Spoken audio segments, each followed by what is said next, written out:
Hello बच्चों, क्या हाल चाल। मैं आप सभी का अपना प्यारा दोस्त रोशन शाह एक बार फिर से आप सभी का बहुत बहुत स्वागत करता हूं रोशन शाह स्टडी पॉइंट पे।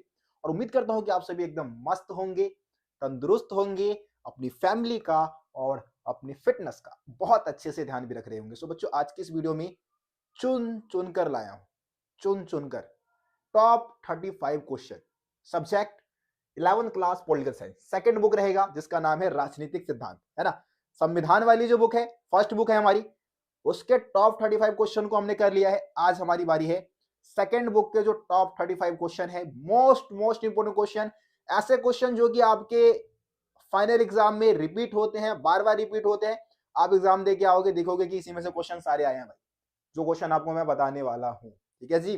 तो लाइव सेशन में कर रहे हैं तो भाई जाहिर सी बात है कि सारे बच्चों से भाई रिक्वेस्ट है कि एक बार इस लाइव सेशन को यार शेयर कर दो अपने दोस्तों के बीच में। ठीक है जी। और जो रिकॉर्डेड वीडियो देख रहे हैं बच्चे, भाई अगर आप रिकॉर्डेड वीडियो देख रहे हो तो आप भी इस वीडियो को शेयर कर देना, अपने सारे दोस्तों तक पहुंचा देना, ताकि आपके दोस्तों का एग्जाम भी, फाइनल एग्जाम जो है पॉलिटिकल साइंस का 11th क्लास का, एकदम धांसू एकदम जबरदस्त जाए।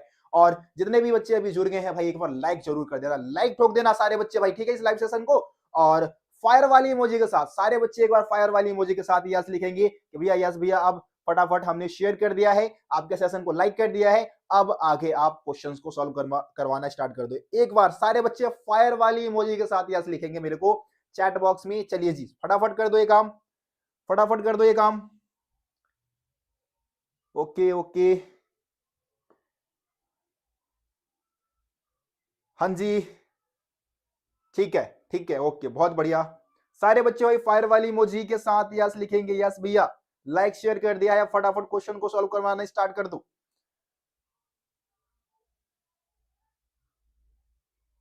चलिए ठीक है, आ जाओ जी।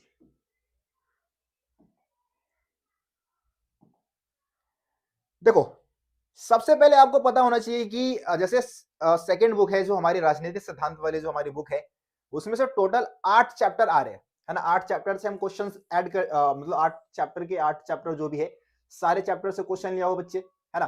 अगर आप पहले चैप्टर को देखेंगे, फर्स्ट चैप्टर जो है राजनीतिक सिद्धांत एक परिचय, है ना, राजनीतिक सिद्धांत एक परिचय, ये इसका वेटेज कितना रहेगा भाई, 4 नंबर का क्वेश्चन आपको इसमें से देखने को मिलेगा, टोटल 4 नंबर का वेटेज रहेगा, है ना। ये हमने वैसे फर्स्ट वीडियो में भी ये बात हमने कर ली थी।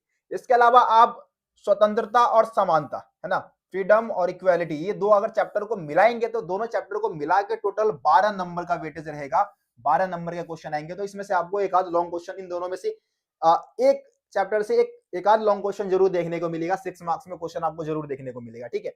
इसके अलावा चैप्टर नंबर 4 की बात करें, जो हमारे सामाजिक न्याय वाला चैप्टर है, सोशल जस्टिस वाला जो हमारा चैप्टर है, इसमें से 6 नंबर के क्वेश्चन आपको देखने को मिलेंगे, टोटल 6 नंबर का वेटेज रहेगा, ठीक है। इसी के साथ अगर हम राइट्स जो है, अधिकार वाले चैप्टर की बात करें, चैप्टर नंबर 5 राइट्स, है ना, इसमें से 4 नंबर का क्वेश्चन रहेगा बच्चे, ठीक है जी। ये समझ गए। सिटीजनशिप की बात कर लो, चैप्टर नंबर हमारा 6 जो है, नागरिकता वाला चैप्टर, इसमें, और इसके अलावा नेशनलिज्म यानी कि राष्ट्रवाद, है ना। इन दो, छठे और सातवें चैप्टर को मिला के जो वेटेज रहेगा, ये टोटल 8 नंबर का वेटेज रहेगा बच्चे, ठीक है। 4-4 नंबर बांट लो, आप ऐसे कर सकते हो। और लास्ट जो रहेगा आपका धर्मनिरपेक्षता, है ना, चैप्टर नंबर 8, इसका 6 मार्क्स का वेटेज रहेगा। तो इस तरीके से 40 नंबर का क्वेश्चन आपको इस बुक में से भी टोटल 40 नंबर का, है ना, 40 नंबर का बुक 1 से और 40 नंबर का बुक 2 से, यानी कि 80 नंबर का आपका थ्योरी रहेगा, जो कि आपको पेपर लिखना है, और बाकी 20 नंबर आपको प्रैक्टिकल के मिलने वाले हैं। ये सारी बातें आपको पहले से मालूम है, ठीक है जी, ठीक है, ओके। चलो, अब आ जाओ, फटाफट क्वेश्चन को देखना स्टार्ट करेंगे। क्वेश्चन को देखने से पहले जिन बच्चों ने अभी तक शेयर नहीं किया भाई, शेयर कर देना इस लाइव सेशन को, ठीक है, ज्यादा से ज्यादा बच्चों तक पहुंचा दो इस लाइव सेशन को, ताकि उनको भी फायदा हो सके इस लाइव सेशन से। आओ देखो, देखो, देखो, देखो, पहले क्वेश्चन की बात करें बच्चे। पहला क्वेश्चन है राजनीति क्या है, सबसे इंपॉर्टेंट क्वेश्चन और सबसे पहला क्वेश्चन, ये 2 मार्क्स में आने के चांसेस है। तो 2 मार्क्स के लिए क्वेश्चन इंपॉर्टेंट है, लॉन्ग क्वेश्चन में नहीं आएगा, 4 मार्क्स या 6 मार्क्स में नहीं पूछा जाएगा, है ना। 2 मार्क्स के लिए क्वेश्चन इंपॉर्टेंट है। और राजनीति की परिभाषा आपको इसमें देनी है, तो सिंपल परिभाषा दे दो। 2 नंबर का आ रहा है तो 2 पॉइंट में परिभाषा दे दो, या 2 लाइन में परिभाषा दे दो, 2 नंबर मिल जाएंगे। देखो, बहुत सारे विद्वानों का क्या कहना है, राजनीति, राज प्लस नीति, तो टुकड़ों में बांट के परिभाषा दे दो, है ना। राज प्लस नीति, यानी कि राज करने की जो नीति है, उसी को हम क्या बोलते हैं, राजनीति बोलते हैं। सिंपल परिभाषा ऐसे लिख सकते हो। यहाँ पे हमने क्या परिभाषा दे रखी है, देखो राजनीति जो है शासन करने की कला है। राजनीति क्या है बच्चे? शासन करने की कला है। राजनीति सरकार के क्रियाकलापों को ठीक से चलाने की सीख देता है ना। राजनीति से हमें पता चलता है कि सरकार का क्रियाकलाप क्या है, वो किस तरीके से क्रियाकलाप को करने लग रही है, इसकी सीख हमें राजनीति से मिलती है। तो ये भी परिभाषा दे सकते हो, है ना। कुछ और पॉइंट भी लिखा हुआ है बच्चे, देखो आज राजनीति का संबंध निजी स्वार्थ साधने से जुड़ गया है ना। निजी स्वार्थ आजकल क्या हो गया है, राजनीति का संबंध निजी स्वार्थ से जुड़ गया है। मतलब कि आजकल जो नेता लोग हैं सिर्फ अपना स्वार्थ देखते हैं, अपनी स्वार्थ पूर्ति के लिए राजनीति करने लग रहे हैं, चुनाव जीतते हैं, अपना पेट भरते हैं, अपनी तिजोरी भरते हैं, तो इससे भी राजनीति का संबंध लगाते हैं, है ना। जन कल्याण से इसका संबंध है। कुछ विद्वानों का मानना है कि भाई राजनीति जो है वो जन कल्याण से जुड़ा हुआ है, ठीक है, ऐसे भी परिभाषा दे सकते हो। तो मतलब कहने का ये कि जो भी मैं परिभाषा आपको बता रहा हूं उसमें से दो परिभाषा आप लिख देना, 2 पॉइंट लिख देना, नंबर मिल जाएगा, ठीक है। राजपरस नीति यानी कि राज करने की नीति राजनीति है, शासन करने की कला है ना, जन कल्याण से इसका संबंध है, ठीक है। तो इस तरीके से राजनीति की परिभाषा आप दे सकते हो। 2 मार्क्स के लिए क्वेश्चन मोस्ट इंपोर्टेंट है, ठीक है बच्चे, ठीक है सबको ओके है। अगर ओके है तो एक बार फायर वाली इमोजी के साथ सारे बच्चे चैट बॉक्स में एक्टिव रहेंगे। फालतू की देखो भाई चैटबाजी में मतलब मत लगो, ठीक है, चैटबाजी में मत रहो, ठीक है, काम की बातें करो। अगर कुछ पूछना है तो एक आपस में एक दूसरे से बात कर सकते हो, मेरे से बात कर सकते हो, फालतू के कमेंटबाजी भाई मत करना चैट बॉक्स में, ठीक है, काम की बात है। तो एक बार सबको अगर समझ में आया क्वेश्चन, फायर वाली इमोजी के साथ यस लिख देना, फायर वाली इमोजी के साथ यस लिख देना। चलो आगे आ जाओ, अगले क्वेश्चन की बात करते हैं बच्चे। अगला क्वेश्चन क्या है हमारा कि हमें राजनीति सिद्धांत क्यों पढ़ना चाहिए। मोस्ट इंपोर्टेंट क्वेश्चन मैं बता दूं, देखो ये लॉन्ग में आएगा, ये 4 मार्क्स में भी आ सकता है, ये 6 मार्क्स में भी आ सकता है, और स्टेट बोर्ड की बात करें तो वहां पे भी ये लॉन्ग क्वेश्चन में आएगा। सीबीएसई में ये आपके 4 मार्क्स में या 6 मार्क्स में देखने को मिलेगा, और अगर मैं स्टेट बोर्ड की बात करूं तो वहां पे भी लॉन्ग क्वेश्चन में ही देखने को मिलेगा। बहुत सारे पॉइंट है, लगभग 8 10 12 पॉइंट मैंने लिख रखा है, एक एक करके सारे पॉइंट्स को समझेंगे, ठीक है जी। आसान है, आप आसानी से बना के लिख सकते हो, कोई भी 7 8 पॉइंट लिख देना, नंबर मिल जाएंगे, ठीक है। तो राजनीति सिद्धांत क्यों पढ़ना चाहिए, ठीक है, भविष्य में आने वाली समस्याओं के समय एक उचित निर्णय लेने वाला बुनियादी व सामान्य ज्ञान के लिए, है ना जी। भविष्य में कोई भी समस्या आपके लाइफ में आता है तो आपको कहीं ना कहीं नॉलेज होना चाहिए राजनीति सिद्धांत का, राजनीति सिद्धांत की अवधारणाओं का, है ना। जनरल नॉलेज के लिए आपको पढ़ना चाहिए। कहने का मतलब, पहले पॉइंट का कहने का मतलब है सामान्य ज्ञान, यानी कि जनरल नॉलेज, आपको अपने आसपास की चीजों की जानकारी होनी चाहिए कहीं ना कहीं, है ना। तो इसके लिए मतलब सामान्य ज्ञान के लिए, सामान्य ज्ञान को बढ़ाने के लिए राजनीति सिद्धांत पढ़नी चाहिए भाई। एक अधिकार संपन्न एवं जागरूक नागरिक बनने के लिए, अधिकार संपन्न मतलब कि आप एक अधिकार संपन्न नागरिक हो, आपको अपने अधिकारों का पता होना चाहिए, है ना जी। एक जागरूक नागरिक को ही अपने अधिकारों का पता होता है।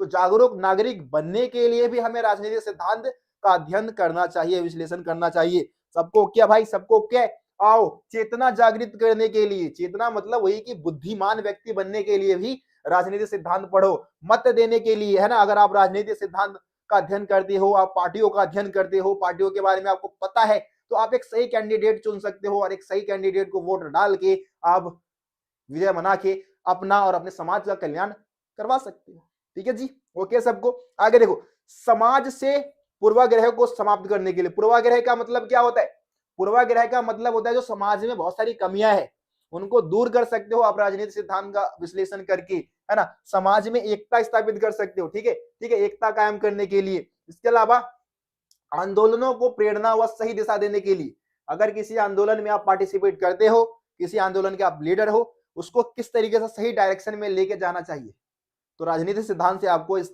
चीज का ज्ञान हो सकता है ना।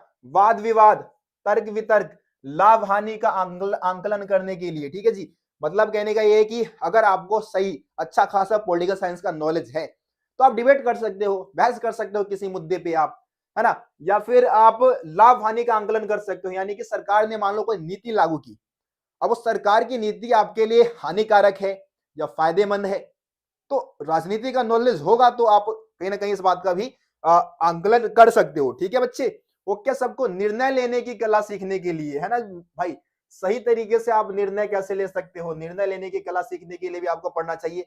शासन व्यवस्था की जानकारी के लिए, ठीक है जी, शासन व्यवस्था की जानकारी के लिए कि भाई कौन सत्ता में है, किस तरीके से शासन चलाया जाता है, ये सब कुछ आपको राजनीतिक सिद्धांत में समझने को मिलता है बच्चे, है ना।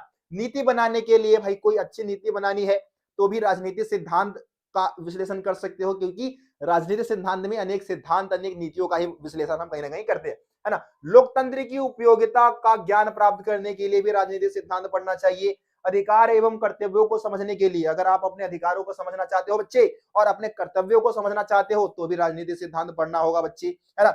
भविष्य की योजनाएं बनाने के लिए, अंतरराष्ट्रीय शांति व सहयोग को बढ़ावा देने के लिए, तो ये सारे पॉइंट है भाई। देखो बहुत सारे पॉइंट है, आप इसमें से कोई भी 7-8 पॉइंट याद कर लेना। मैं अगर पॉइंट्स गिनवाने लग जाऊं तो कम से कम 10-12 पॉइंट तो ऐसे ही पहुंच जाएगा। 1 2 3 4 5 6 7 8 9 10 11 12, है ना। 12 पॉइंट है भाई, ठीक है। 12 में से कोई भी 7-8 पॉइंट याद कर लो। और फ्री पीडीएफ चाहिए, टेलीग्राम चैनल को सब्सक्राइब कर लो। चैनल को भी कर लेना यार, यूट्यूब चैनल को भी सब्सक्राइब कर लेना। आगे चाहते हो ना, 12th में पढ़ना चाहते हो ना मेरे से, रोशन सा स्टडी पॉइंट की पूरी टीम से, देखो एकमात्र रोशन सा स्टडी पॉइंट ही यूट्यूब चैनल है जो कि 11th-12th क्लास के लिए, स्पेशली आर्ट्स स्ट्रीम के बच्चों के लिए लाइव सेशन प्रोवाइड करा रहे हैं।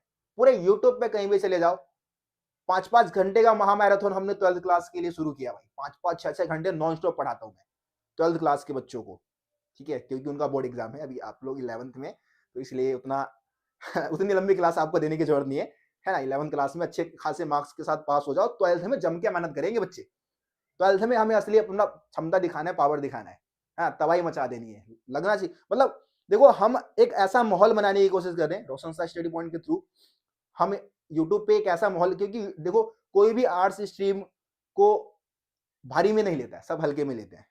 सीरियस नहीं है आर्ट्स स्ट्रीम के बच्चे, सीरियस नहीं है, सीरियस स्टडी नहीं चल रही, सिर्फ एग्जाम टाइम पे आते हैं, इंपॉर्टेंट चीजें देख लेते हैं। कॉन्सेप्ट क्लियर नहीं है बच्चों को, है ना। कॉन्सेप्ट का मतलब जो चैप्टर के कॉन्सेप्ट है वही नहीं पता उनको, बस इंपॉर्टेंट चीजें देख लिया, चले गए, एग्जाम लिख दिए, पास हो गए, बस यहीं तक सीमित है आर्ट्स वाले बच्चे। लेकिन हमारा पर्पस यही है कि अब आर्ट्स स्ट्रीम में भी जो सब्जेक्ट है उसको एकदम सीरियस स्टडी होनी चाहिए उनकी, है ना। उसके कॉन्सेप्ट को समझना चाहिए, सारे बच्चों को कॉन्सेप्ट को समझ में आना चाहिए, सारे बच्चों को। और जो बस बच्चे पासिंग मार्क्स के लिए काम कर रहे हैं ना, उससे हटके उनको थोड़ा बेहतर स्कोर की तरफ भागना चाहिए, बेहतर स्कोर लाना चाहिए, उसके तरफ भी हम बच्चों को बढ़ाने की कोशिश कर रहे हैं। कॉन्सेप्ट तो समझाने ही समझाना है, हर एक चीजों को बारीकी से समझाने ही समझाना है। और इसके अलावा बारीकी से समझने के बाद थोड़ा स्कोर भी अगर बेहतर लेके आते हैं, तभी लगता है ना लोगों को कि हाँ भाई बच्चे ने मेहनत की, बच्चे ने पढ़ा, तभी जाके स्कोर आए। तो वहां तक भी आपको लेके जाना है। तो 95 प्लस का टारगेट हम लेके चलेंगे 12th क्लास में, है ना। और उसमें आप सभी अपना सहयोग देंगे तभी जाके ये चीजें हो पाएगी, ठीक है बच्चे। ओके, चलो आगे आ जाओ, अगले क्वेश्चन की बात करते हैं। अगला क्वेश्चन क्या है हमारा? अगला क्वेश्चन है राजनीतिक सिद्धांत में हम क्या पढ़ते हैं। राजनीतिक सिद्धांत में क्या पढ़ते हैं बच्चे? तो राजनीतिक सिद्धांत में हम विद्वानों का अध्ययन करते हैं, जो विचारक होते हैं, जैसे कि सुकरात, प्लेटो, अरस्तु जैसे विचारक हुए, बहुत प्राचीन काल के विचारक हुए, उनके सिद्धांतों को पढ़ते हैं, है ना। राजनीतिक सिद्धांत के जो मुख्य विषय है विचार, विचारकों के विचारों का अध्ययन करते हैं, अधिकारों का अध्ययन करेंगे हम, कर्तव्य हमारे क्या होने चाहिए उसका अध्ययन करेंगे, राजनीतिक पार्टियों का अध्ययन करेंगे, है ना। यही सारी चीजों का विश्लेषण होता है ना भाई राजनीतिक सिद्धांत में। तो उसी के बारे में आपको यहाँ पे बताना था। चलो आओ जरा एक बार रीड करके आपको और गहराई से समझाते हैं हमें राजनीतिक सिद्धांत क्यों पढ़ना चाहिए, ठीक है।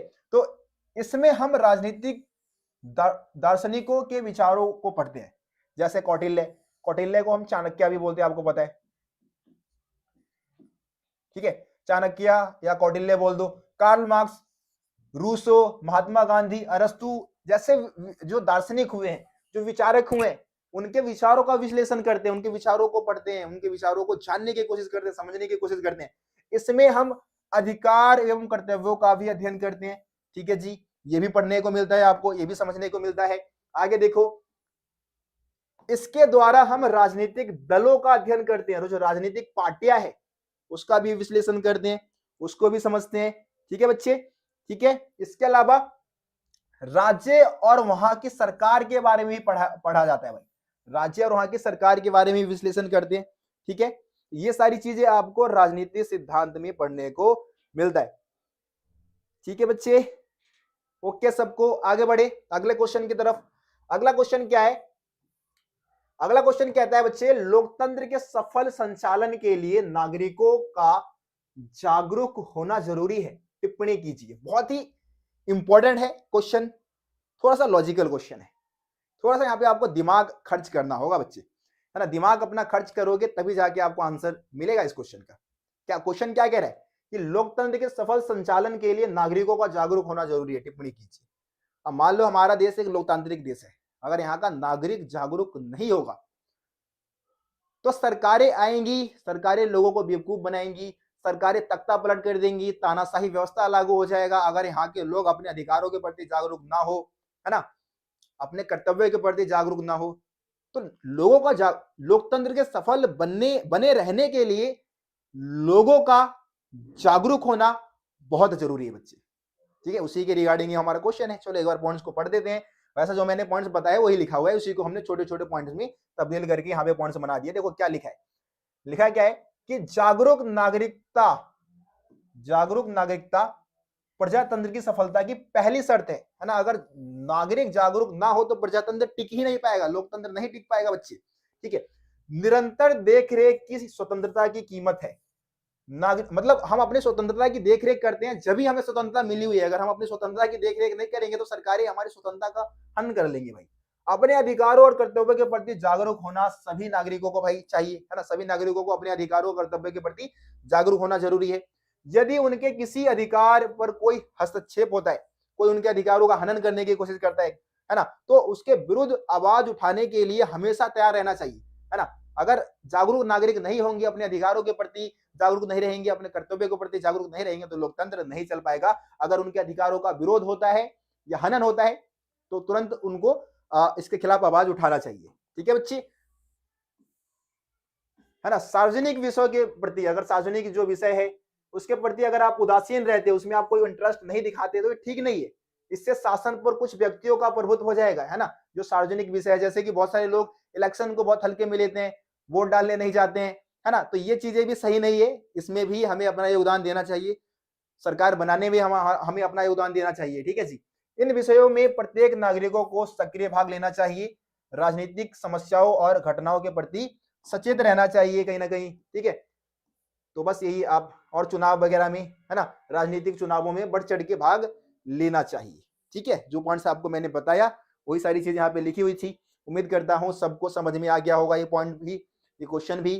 ठीक है, आसान था बहुत, सबको समझ में आया। एक बार फायर वाली इमोजी के साथ सारे बच्चे चैट बॉक्स में यस लिख दो भाई, सारे बच्चे फायर वाली इमोजी के साथ एक बार चैट बॉक्स में यस लिख दो। एक और लॉजिकल क्वेश्चन है, बहुत ही बढ़िया क्वेश्चन, मजेदार क्वेश्चन। देखे बच्चे क्या कहता है क्वेश्चन, क्वेश्चन कहता है कि राजनीति उन सबसे बढ़कर है जो राजनेता करते हैं। क्या आप इस कथन से सहमत है? उदाहरण भी दीजिए। अब इस क्वेश्चन के कहने का मतलब है कि राजनीति ना उन चीजों से हटके है, उन चीजों से बढ़ के जो हमारे आजकल के नेता लोग कर रहे हैं। क्या आपको ऐसा लगता है कि आप इस कथन से सहमत हो? देखो मैं क्या बोलूंगा, मैं तो बोलूंगा हाँ जी हाँ, मैं इस कथन से सहमत हूं कि आजकल के राजनेता जो है, राजनीति कैसी राजनीति करते हैं? लालच की राजनीति, खून खराबे की राजनीति, भ्रष्टाचार की राजनीति, ये करने लग रहे हैं। पर राजनीति इससे हटके है, राजनीति से बढ़ गए। राजनीति लोक कल्याण का एक साधन है जिससे लोगों के, आम नागरिकों के समस्याओं का समाधान हो सकता है। लेकिन आजकल के राजनेता लोग क्या करते हैं बच्चे? आजकल के राजनेता हमारे क्या है, उन्होंने इलेक्शन में बहुत पैसे खर्च किए। अभी अभी यार आज ही दिल्ली इलेक्शन का नतीजा आया है और 5 तारीख को इलेक्शन था। शराब अद्धे पौवा ये बांटे गए, 500 रुपए बांटे गए, किसी पार्टी से 1000 रुपए मिल रहे, किसी पार्टी से 1500 रुपए एक वोट के लिए दिए जा रहे हैं। तो ये हमारे राजनेता कर रहे हैं, ये राजनीति राजनेता के हिसाब से। लेकिन राजनीति वास्तव में ये नहीं, राजनीति से बढ़ गए। राजनीति जो है वो लोक कल्याण का, सामाजिक कल्याण का एक माध्यम है, लेकिन हमारे राजनेता इसको अलग तरीके से देखते हैं। ठीक है बच्चे, तो यही है, आपको इस क्वेश्चन में यही बताना है, इसी तरीके से आंसर लिखना था।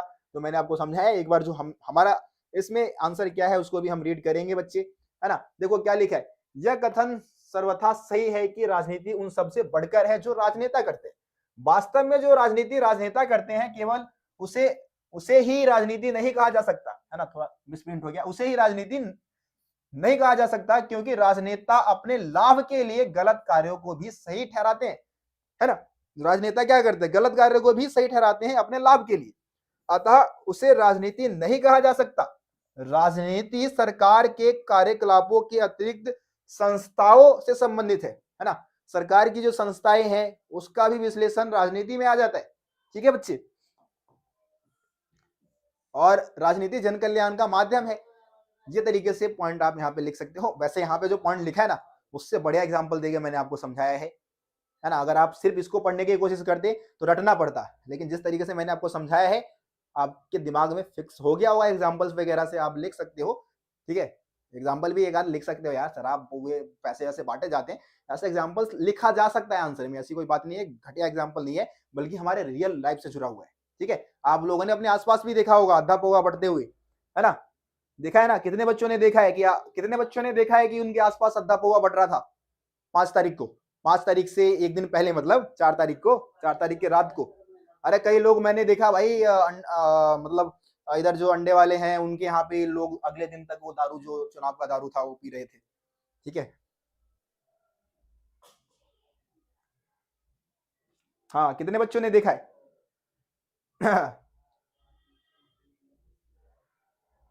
यस सर जी।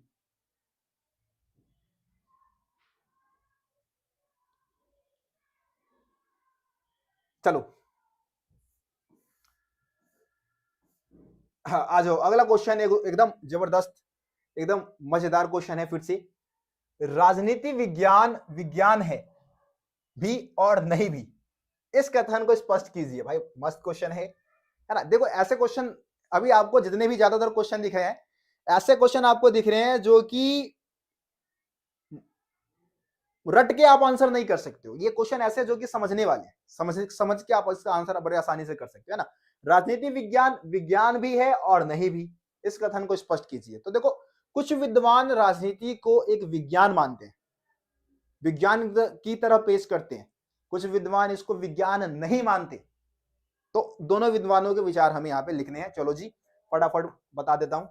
देखो क्या लिखा है, राजनीति विज्ञान विज्ञान है। जो विद्वान राजनीति को एक विज्ञान मानते हैं वो क्या तर्क देते हैं, वो कहते हैं कि राजनीति विज्ञान को विज्ञान मानते हैं, उनका तर्क है कि विज्ञान एक क्रमबद्ध ज्ञान होता है ना। विज्ञान में क्या होता है कि हम किसी चीज को क्रमबद्ध तरीके से पढ़ते हैं, उसको ज्ञान को हम ग्रहण करते हैं। इसी तरीके से राजनीति में भी क्या होता है कि हम घटनाओं का या किसी चीज का, किसी सिद्धांत का क्रम अनुसार अध्ययन करते हैं, है ना। तो ये विज्ञान से जुड़ा हो गया, ऐसा ये कहते हैं। इसमें प्रयोग संभव है, जैसे कि साइंस में क्या होता है कि हम किसी चीज का प्रयोग कर सकते हैं, है ना। किसी चीज का हम प्रयोग कर सकते हैं, प्रयोग करके उसकी सत्यता को हम स्थापित कर सकते हैं, ऐसा होता है ना विज्ञान में। तो कुछ विद्वानों का कहना है कि हम राजनीति विज्ञान में भी, हम राजनीति में भी ऐसा कर सकते हैं। राजनीति विज्ञान में भी हम इसमें भविष्यवाणी करने की क्षमता है ना। राजनीति विज्ञान में क्या है, भविष्यवाणी करने की क्षमता है, तथा इतिहास एवं समस्त विश्व इसकी प्रयोगशालाओं के रूप में प्रयुक्त किया जा सकता है। ठीक है, मतलब इसको हम इसके सिद्धांतों का हम प्रयोगशाला में प्रयोग कर सकते हैं, ऐसा मानना है कुछ विद्वानों का, लेकिन ये पूरी तरीके से सही नहीं है ना। प्रयोगशाला में भाई उपयोग कैसे कर सकते हैं हम, राजनीतिक सिद्धांत के सिद्धांतों का इस्तेमाल वैसे प्रयोगशालाओं में नहीं हो सकता। उसके बारे में देखो कुछ पॉइंट और नीचे, कहीं ना कहीं इसी को गलत साबित करने के लिए कुछ विद्वान नीचे अलग पॉइंट देते हैं। ठीक है, राजनीति विज्ञान विज्ञान नहीं है। कुछ विद्वानों ने बोला कि राजनीति विज्ञान वास्तव में विज्ञान है ही नहीं। ऐसा क्यों कह रहे हो? जो लोग इसे विज्ञान नहीं मानते उनका कहना है कि राजनीति विज्ञान के सिद्धांत स्पष्ट नहीं है। राजनीतिक में समान कारण होते हुए भी राजनीति विज्ञान में परिणाम एक जैसे नहीं होते, है ना। कारण समान हो सकता है लेकिन किसी चीज का परिणाम अलग निकल सकता है। ठीक है, एक ही सिद्धांत की अलग अलग परिभाषाएं हो सकती है, उसको अलग अलग तरीके से आप सही सिद्ध कर सकते हो, है ना। तो ये राजनीति विज्ञान की खासियत है, इसमें प्रयोग करना संभव नहीं है। ठीक है जी, यही बात करें कि भाई राजनीतिक सिद्धांत में प्रयोग करना संभव नहीं है, प्रैक्टिकल नहीं हो सकता किसी सिद्धांत का। लेकिन साइंस में सिद्धांतों का प्रैक्टिकल करके आप प्रदर्शित कर सकते हो, राजनीति में नहीं कर सकते। इसकी कोई वास्तविक प्रयोगशाला भी नहीं होता। इसके अध्ययन में वैज्ञानिक विधि को अपनाया जाना संभव नहीं है ना। इसके अध्ययन के लिए अगर हम कहते हैं कि लैब स्थापित करो, लैब में जाके हम प्रयोग करेंगे इसके सिद्धांतों का, तो ये संभव नहीं है। ठीक है, तो राजनीति एक विज्ञान भी है और एक विज्ञान नहीं भी है। इससे रिलेटेड क्वेश्चन था, उम्मीद करता हूं सबको समझ में आ गया होगा। एक बार चैट बॉक्स में फायर वाली इमोजी के साथ सारे बच्चे यस लिख दो अगर सबको समझ में आ गया। कोई बच्चा है जिसको डाउट है किसी क्वेश्चन में तो मेरे को बता सकता है, बेझिझक बता सकता है कि हाँ भैया ये क्वेश्चन समझ में नहीं आया, एक बार दोबारा रिपीट कर दो, मैं कर दूंगा। ठीक है, एक बार दोबारा रिपीट कर दो, मैं कर दूंगा अगर किसी बच्चे को समस्या है किसी क्वेश्चन में तो। ठीक है, चलिए, मेरे हिसाब से नहीं है, मेरे हिसाब से तो किसी को कोई समस्या नहीं है ना, सबको सब कुछ समझ में आ गया। No sir, no sir. चलिए, बहुत बढ़िया।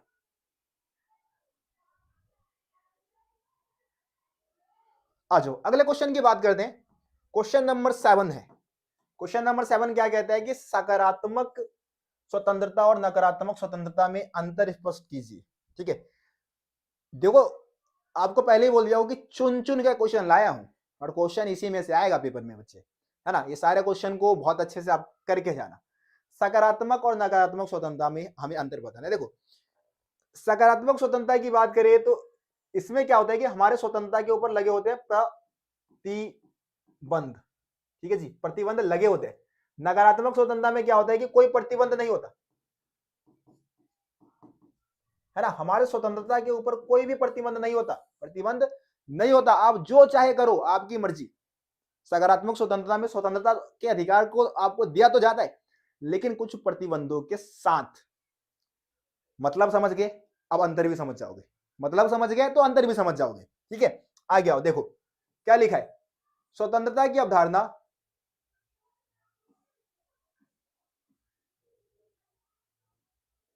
देखो यहां पे नकारात्मक होना चाहिए था, नकारात्मक होना चाहिए था। जो नकारात्मक है ना, नकारात्मक स्वतंत्रता की जो अवधारणा है, अवधारणा का पहला रूप है ना। स्वतंत्रता की अवधारणा का जो पहला रूप है वो नकारात्मक स्वतंत्रता है। जो सकारात्मक स्वतंत्रता है उससे पहले नकारात्मक स्वतंत्रता की अवधारणा जो है वो प्रचलन में आ गई थी, है ना। जब प्रकृति ने हमें पैदा किया तो हम उस समय स्वतंत्र थे, स्वतंत्र पैदा हुए थे और उस समय हम जो चाहे वो कर सकते थे, है ना। तो नकारात्मक स्वतंत्रता की अवधारणा पहले से चली आ रही है और बाद में जो सकारात्मक स्वतंत्रता की अवधारणा है ये विचार जो है बाद में उत्पन्न हुआ है ना। देखो क्या लिखा है कि नकारात्मक स्वतंत्रता पूर्ण स्वतंत्रता है। नकारात्मक स्वतंत्रता क्या है? पूर्ण स्वतंत्रता, मतलब कि इसमें आपको पूरी स्वतंत्रता मिली हुई है, आपके स्वतंत्रता के ऊपर किसी प्रकार का कोई प्रतिबंध नहीं लगा बच्चे, है ना। जबकि जो सकारात्मक स्वतंत्रता है वो नियंत्रित स्वतंत्रता है। नियंत्रित मतलब आपको स्वतंत्रता के ऊपर बहुत सारे नियंत्रण लगा दिए जाते हैं, है ना। आप ऐसे कोई काम नहीं कर सकते जिससे कि दूसरे के स्वतंत्रता को आप हनन पहुंचा दो या हानि पहुंचा दो, ऐसे काम नहीं कर सकते आप इसमें। लेकिन नकारात्मक स्वतंत्रता में आप जो चाहो कर सकते हो। ठीक है, कोई प्रतिबंध आपके स्वतंत्रता के ऊपर नहीं लगा होता, है ना। नकारात्मक स्वतंत्रता में सभी प्रकार के बंधनों का अभाव होता है। बात वही है, सभी प्रकार के बंधन का अभाव होता है, मतलब कोई बंधन आपके ऊपर होता ही नहीं। अभाव का मतलब क्या है? नहीं होना, कोई भी बंधन नहीं है आपके ऊपर। ठीक है, जबकि सकारात्मक स्वतंत्रता में अनुचित बंधनों का अभाव तथा उचित बंधनों का प्रभाव होता है, मतलब कि आपके ऊपर कुछ उचित प्रतिबंध लगाए जाते हैं। ठीक है, आ रही बात समझ में सबको? कोई दिक्कत? देखो क्या लिखा है, नकारात्मक स्वतंत्रता 18वीं 19वीं शताब्दी की स्वतंत्रता है, जबकि सकारात्मक स्वतंत्रता वर्तमान शताब्दी की स्वतंत्रता है। ठीक है, 18वीं 19वीं शताब्दी की के समय की अवधारणा मानी जाती है इसको, और सकारात्मक स्वतंत्रता जो है वो वर्तमान समय की अवधारणा है। ठीक है बच्चे, ओके सबको? ओके है सबको? ओके है सबको? आगे बढ़ जाते हैं। ठीक है, इसमें 4 पॉइंट है, 4 नंबर के लिए क्वेश्चन इंपॉर्टेंट है भाई। एक और पॉइंट यहाँ पे दे रखा है, देखो एक और पॉइंट दे रखा है, पढ़ देते हैं इसको भी। नकारात्मक स्वतंत्रता में एक व्यक्ति कुछ कह सकता है, कुछ कर सकता है ना। कुछ भी कह सकता है, कुछ भी कर सकता है, उसकी मर्जी के अकॉर्डिंग है। लेकिन सकारात्मक स्वतंत्रता में व्यक्ति सीमाओं में रहकर ही कुछ कर सकता है, कुछ कह सकता है। ऐसा ना कह दे जिससे कि दूसरे की भावनाओं को ठेस पहुंच जाए, है ना। ऐसा ना कर दे कि दूसरे की जो भी जीवन पर कोई गलत प्रभाव पड़ जाए। तो ऐसा होता है सकारात्मक स्वतंत्रता में। पर नकारात्मक स्वतंत्रता में आप कुछ भी कर सकते हो, कुछ भी कह सकते हो, आपकी मर्जी। ठीक है, ओके सबको? ओके भाई, चलो आगे बढ़े, आगे बढ़ते हैं। हानि सिद्धांत, हानि सिद्धांत बहुत इंपॉर्टेंट है बच्चे, हानि सिद्धांत बहुत इंपॉर्टेंट है। ठीक है, हानि सिद्धांत जॉन स्टुअर्ट मिल का जो हानि सिद्धांत है, मोस्ट इंपॉर्टेंट क्वेश्चन। ठीक है, 4 मार्क्स में ही ज्यादा चांस है कि 4 मार्क्स में आए, है ना। देखो क्या लिखा है, हानि सिद्धांत क्या है और इसे प्रतिपादित करने वाले व्यक्ति कौन थे, है ना। हानि सिद्धांत क्या है और इसको प्रतिपादित किसने किया था, हानि सिद्धांत को कहीं ना कहीं इस अवधारणा को किसने दिया था, हानि सिद्धांत की अवधारणा को किसने दिया था, ये नाम भी आपको बताना है। ठीक है, देखो क्या लिखा है कि हानि सिद्धांत जॉन स्टुअर्ट मिल द्वारा प्रतिपादित किया गया था, है ना। इस सिद्धांत को किसने कहीं ना कहीं लागू किया था या किसने इस सिद्धांत की अवधारणा को लोगों के सामने रखा था, तो जॉन स्टुअर्ट मिल ने रखा था, है ना, प्रतिपादित किया। और इसके अंतर्गत किसी व्यक्ति की स्वतंत्रता पर प्रतिबंध तब लगाया जा सकता है जब खुद की आत्मरक्षा करनी हो या एक सभ्य समाज के किसी व्यक्ति की सहमति के बिना तब लगाया जा सकता है जब किसी अन्य व्यक्ति को बचाना हो। ठीक है जी, हानि सिद्धांत के तहत क्या होता है कि किसी व्यक्ति के स्वतंत्रता के ऊपर प्रतिबंध तब लगाया जाएगा जब यह आभास हो जाए कि वो व्यक्ति किसी दूसरे की स्वतंत्रता को हानि पहुंचाने वाला है या किसी दूसरे व्यक्ति को किसी प्रकार की हानि पहुंचाने वाला है, तो उस व्यक्ति के ऊपर, उस व्यक्ति की स्वतंत्रता के ऊपर प्रतिबंध लगाया जा सकता है। इसी बात का वर्णन करता है हानि सिद्धांत। जो हमारे जॉन स्टुअर्ट मिल थे, है ना, उनके हानि सिद्धांत में यही कहा गया है कि हम दूसरे व्यक्ति की स्वतंत्रता को का हनन तब कर सकते हैं या उसके स्वतंत्रता के ऊपर हम तब प्रतिबंध लगा सकते हैं जब किसी दूसरे व्यक्ति को बचाना हो, उस व्यक्ति से रक्षा करनी हो तब, है ना। ऐसा ही ये आपका हानि सिद्धांत वाला टॉपिक था। ठीक है, उम्मीद करता हूं सबको हानि सिद्धांत समझ में आ गया होगा, सबको हानि सिद्धांत समझ में आ गया भाई, आ गया। चलो एक बार जितने भी बच्चे अभी नया है आए हैं, एक बार आप सभी से रिक्वेस्ट है कि भाई इस लाइव सेशन को लाइक जरूर कर देना बच्चे, और शेयर कर दो भाई, सारे बच्चे एक बार लाइव सेशन को शेयर कर दो। चलो कर दिया सबने, शेयर कर दिया, लाइक शेयर कर दिया सबने, आ जाओ अगला क्वेश्चन की बात करते हैं बच्चे। अगला क्वेश्चन क्या है हमारा, हमारा अगला क्वेश्चन है कि स्व संबंध तथा पर संबंध कार्यों में अंतर बताइए, है ना। स्व संबंध और पर संबंध, इन दोनों कार्य में आपको अंतर स्पष्ट करना है, दोनों में क्या अंतर होता है। ठीक है, स्व संबंध, पर संबंध, शब्दों से कुछ ढूंढने की कोशिश करो, शब्दों में ही आंसर छुपा है बच्चे, है ना। स्व संबंध, जिसका संबंध खुद से हो, जिसका संबंध खुद से हो, स्व संबंध हो गया। ठीक है, एक बार माइक चेंज कर लेता हूं बच्चे, कहीं माइक बीच में बंद हो जाएगा तो मामला बिगड़ जाएगा। ठीक है, स्व संबंध यानी कि ऐसे कार्य जिसको करने के बाद सिर्फ कर्ता पर ही फर्क पड़ेगा।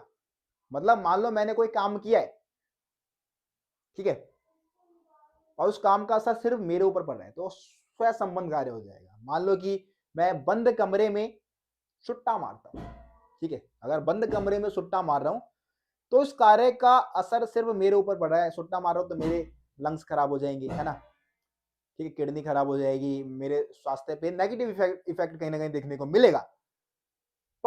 पर संबंध में क्या होता है कि जो कार्य है कर्ता के अलावा, ऐसे कार्य जो कि कर्ता के अलावा उस कार्य का प्रभाव दूसरे के ऊपर भी पड़ता है।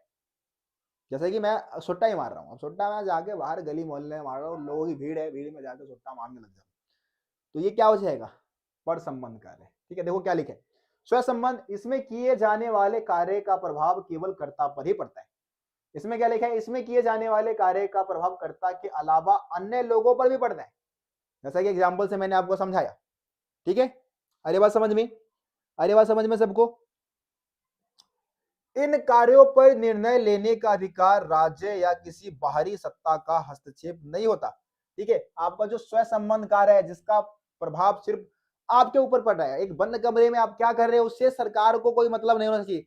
ऐसे कार्य में सरकार आपके कार्य में कोई हस्तक्षेप नहीं कर सकती भाई। ठीक है, परंतु पर संबंध जो कार्य है उस पर सरकार जो है हस्तक्षेप कर सकती है, सरकार प्रतिबंध लगा सकती है।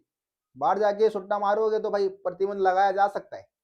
ठीक है, आया बात समझ में सबको, ठीक है, ओके है सबको, है ना। 4 नंबर के लिए क्वेश्चन बन जाता है भाई, 4 नंबर के लिए क्वेश्चन आ सकता है। आसान था, बहुत बहुत आसान था, हलवा क्वेश्चन था। ठीक है, आगे आओ अगले क्वेश्चन की तरफ चले। अभिव्यक्ति की स्वतंत्रता क्या है, इससे आपका क्या अभिप्राय है। ठीक है, अभिव्यक्ति की स्वतंत्रता का क्या मतलब है, बहुत इंपॉर्टेंट क्वेश्चन, अभिव्यक्ति की स्वतंत्रता से आप क्या समझते हैं? तो अभिव्यक्ति की स्वतंत्रता का मतलब है बोलने की स्वतंत्रता, है ना, बोलने की आजादी।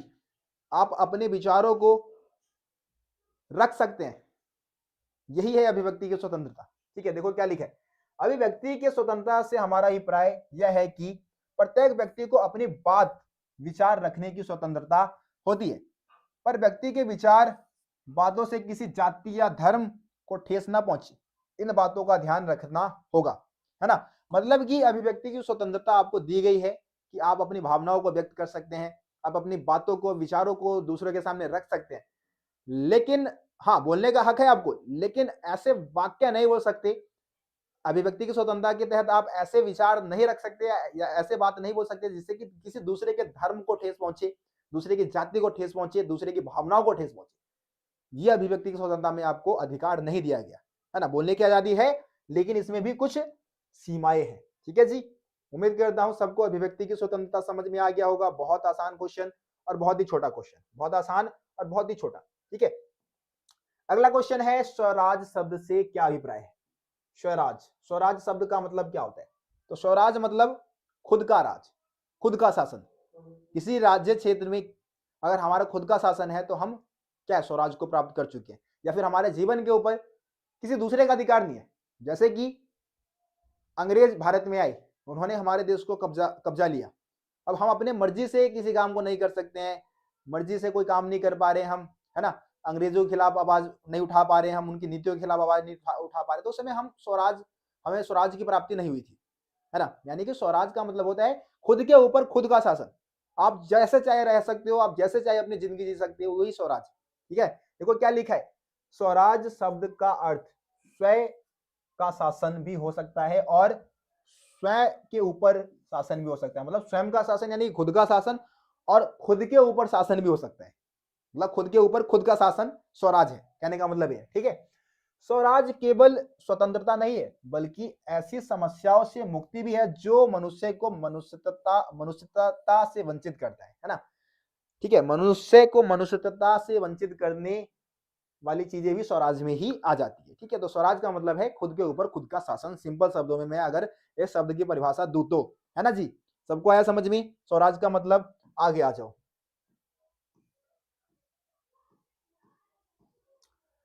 समानता के राजनीतिक पक्ष का विवेचन कीजिए। क्वेश्चन नंबर 12, क्वेश्चन नंबर 12 क्या कहता है कि समानता के राजनीतिक पक्ष की विवेचना कीजिए। मतलब कि हमें कहीं ना कहीं राजनीतिक समानता की बात करनी है बच्चे। इस क्वेश्चन में, इस क्वेश्चन में क्या बताना है? राजनीतिक समानता की बात हमें करनी है। ठीक है जी, आओ, राजनीतिक समानता में क्या आता है? राजनीतिक समानता में क्या चीजें आ जाती है, आप बताओ। चैट बॉक्स में बताना चाहो तो बता सकते हो।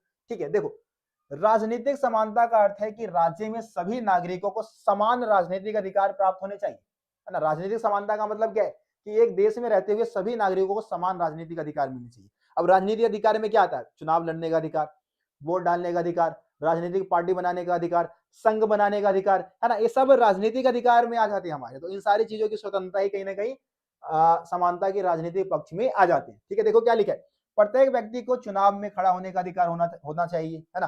अपनी योग्यता के अनुसार सरकारी नौकरी प्राप्त करने का अधिकार होना चाहिए। सरकार यदि नागरिक पर अत्याचार करती है तो प्रत्येक नागरिकों को उसकी आलोचना करने का अधिकार होना चाहिए, है ना। किसी भी नागरिक को उसकी जाति, रंग, लिंग, संपत्ति, शिक्षा, धर्म के आधार पर मतदान करने का अधिकार से वंचित नहीं किया जाना चाहिए। ठीक है जी, तो ये सारे अधिकार हमारे राजनीतिक समानता के अंतर्गत आ जाते हैं। ओके सबको? ओके सबको? चलो आओ, एक और बढ़िया क्वेश्चन आ गया है बच्चे, एक और मस्त जबरदस्त क्वेश्चन आ चुका है। समानता के 3 आयाम कौन से हैं तथा तीनों को व्याख्या करें। तीनों की व्याख्या करें होगा, तीनों की व्याख्या करें। ठीक है, तीनों की व्याख्या करें, है ना। जो समानता के 3 आयाम है, उन तीनों आयामों की व्याख्या अपने को करनी है। बहुत आसान है, बहुत हलवा क्वेश्चन, है ना। करते आ रहे हैं, पढ़ते आ रहे हैं, काफी छोटी क्लासों से पढ़ते आ रहे हैं हम। समानता के 3 आयाम है। राजनीतिक समानता, राजनीतिक समानता में क्या आएगा कि सभी को समान रूप से चुनाव लड़ने का अधिकार मिलना चाहिए, पार्टी बनाने का, संघ बनाने का अधिकार मिलना चाहिए, है ना जी। सरकार की नीतियों की आलोचना करने का अधिकार मिलना चाहिए। तो ये हमारे कहीं ना कहीं राजनीतिक समानता के अंतर्गत आ जाता है। आर्थिक समानता का मतलब क्या है कि सभी को समान रूप से काम करने का अधिकार मिलना चाहिए। सरकार ऐसी नीतियां बनाए जिससे कि लोग गरीबी से निकल सके, है ना। ये सारे हमारे आर्थिक समानता में आ जाते हैं। एक बार पढ़ देता हूं मैं इसको। आर्थिक समानता का लक्ष्य धनी व निर्धन समूहों के बीच की खाई को कम करना है ना। आर्थिक समानता का मतलब क्या है कि कहीं ना कहीं जो अमीरी और गरीबी की जो खाई है उसको कम किया जाए। ठीक है, यह सही है कि किसी भी समाज में धन या आमदनी को पूरी तरह से शायद ही समाप्त किया जा सकता है, परंतु लोकतांत्रिक राज्य समान अवसर की उपलब्धता कर सकता है भाई, है ना। कर व्यक्तियों को अपनी हालत सुधारने का मौका दे सकता है। समान अवसर दे, सभी लोगों को समान काम करने का अवसर मिलना चाहिए, रोजगार के अवसर मिलने चाहिए, ताकि सभी व्यक्ति अपने हालात हालात को, स्थिति को सुधार सके, है ना जी। सामाजिक समानता, सामाजिक समानता में क्या आ जाता है? राजनीतिक समानता व समान अधिकार देना इस लक्ष्य को प्राप्त करने का पहला कदम है। ठीक है जी, मतलब कि राजनीतिक अधिकार, राजनीतिक समानता मिलेगा तभी जाके सामाजिक समानता की स्थापना होगी। समाज में सभी तभी बराबर होंगे जब लोगों को राजनीतिक समानता प्राप्त हो जाएगी। साथ ही समाज में सभी लोगों को जीवन यापन के लिए जो भी अनिवार्य चीजें हैं वो प्राप्त हो। स्वास्थ्य सुविधाएं, शिक्षा, पोषक आहार, न्यूनतम वेतन की गारंटी मिलनी चाहिए, है ना। ये सारी चीजें अगर मिल जाते हैं समाज में, तभी जाके समाज के सभी लोगों को मिल जाती है सारी चीजें, तब जाके सामाजिक समानता की स्थापना होगी बच्चे। समाज के वंचित वर्ग और महिलाओं को समान अधिकार दिलाना भी राज्य की जिम्मेदारी होनी चाहिए। ये सामाजिक समानता के लिए अनिवार्य तत्व है। ठीक है, ठीक है, सबको आया समझ में? सबको समझ में आया तो एक बार चैट बॉक्स में सारे बच्चे फायर वाली इमोजी के साथ यस लिखो। और जिन बच्चों ने अभी तक इस लाइव सेशन को शेयर नहीं किया है, शेयर कर देना। रिकॉर्डेड वीडियो देख रहे हो, अपने सारे दोस्तों को पहुंचा देना यार, पहुंचा देना, हर हाल में पहुंचा देना इस लाइव सेशन को। ठीक है, अगर शेयर नहीं किया भाई शेयर कर दो, लाइक नहीं किया लाइक ठोको। लाइक भी ठोकने से क्या होगा कि लाइव सेशन अपने आप भागेगा भाई, ज्यादा से ज्यादा बच्चों तक अपने आप भाग जाएगा अगर आप लोग अगर इसको लाइक भी कर देते हो तो। ठीक है, आओ अगले क्वेश्चन की बात करते हैं। Question number 14। क्वेश्चन नंबर 14 है प्राकृतिक और सामाजिक असमानताओं में अंतर स्पष्ट कीजिए। देखो एक चीज और बता देता हूं, कुछ बच्चे जो नए आए होंगे उनको भरोसा हो या ना हो मेरे ऊपर पता नहीं, मैं जो क्वेश्चन बता रहा हूं उस पर भरोसा है या नहीं मेरे को पता नहीं। लेकिन देखो आप जो भी बच्चे इससे पहले रोशन सर स्टडी पॉइंट से पढ़ के गए हैं, जो 11 से भी 12th में गए होंगे, या फिर बहुत सारे बच्चे हमारे चैनल से पढ़ के निकले हैं, पास आउट हो चुके हैं, 12th पास आउट भी कर चुके हैं। अगर ऐसे कोई जानने वाला है तो उनसे आप जानकारी ले सकते हो कि जो भी क्वेश्चन मैं बताता हूँ हमारे चैनल पे, जो क्वेश्चन इंपॉर्टेंट क्वेश्चन आपको बताए जाते हैं वास्तव में बहुत यूजफुल होते हैं। एग्जाम में हूबहू डिट्टो वही सारे क्वेश्चंस पूछे जाते हैं, है ना। तो आप नॉलेज जानकारी आप कहीं और से भी जुटा सकते हो इस चैनल के बारे में, अगर आप पहली बार इस चैनल पे आए हो तो। अगर पहले से आप लोग इस चैनल पे हो, मिड टर्म में भी भाई मैंने आपको क्वेश्चंस दिए थे, है ना, सैंपल पेपर की वीडियोस दी थी और बाकी चैप्टर के क्वेश्चन आंसर की वीडियो मैंने भी दी थी। तो सारे में से उन्हीं में से सारे में से क्वेश्चन आए थे, है ना, सबको पता है ये बात, है ना। जो नए बच्चे हैं उनको अगर नहीं मालूम है तो भाई आप लोग कहीं से जानकारी जरूर जुटा लेना, है ना।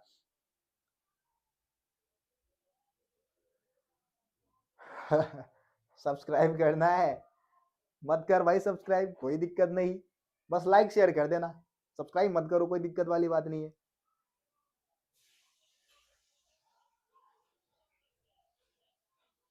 I am new sir.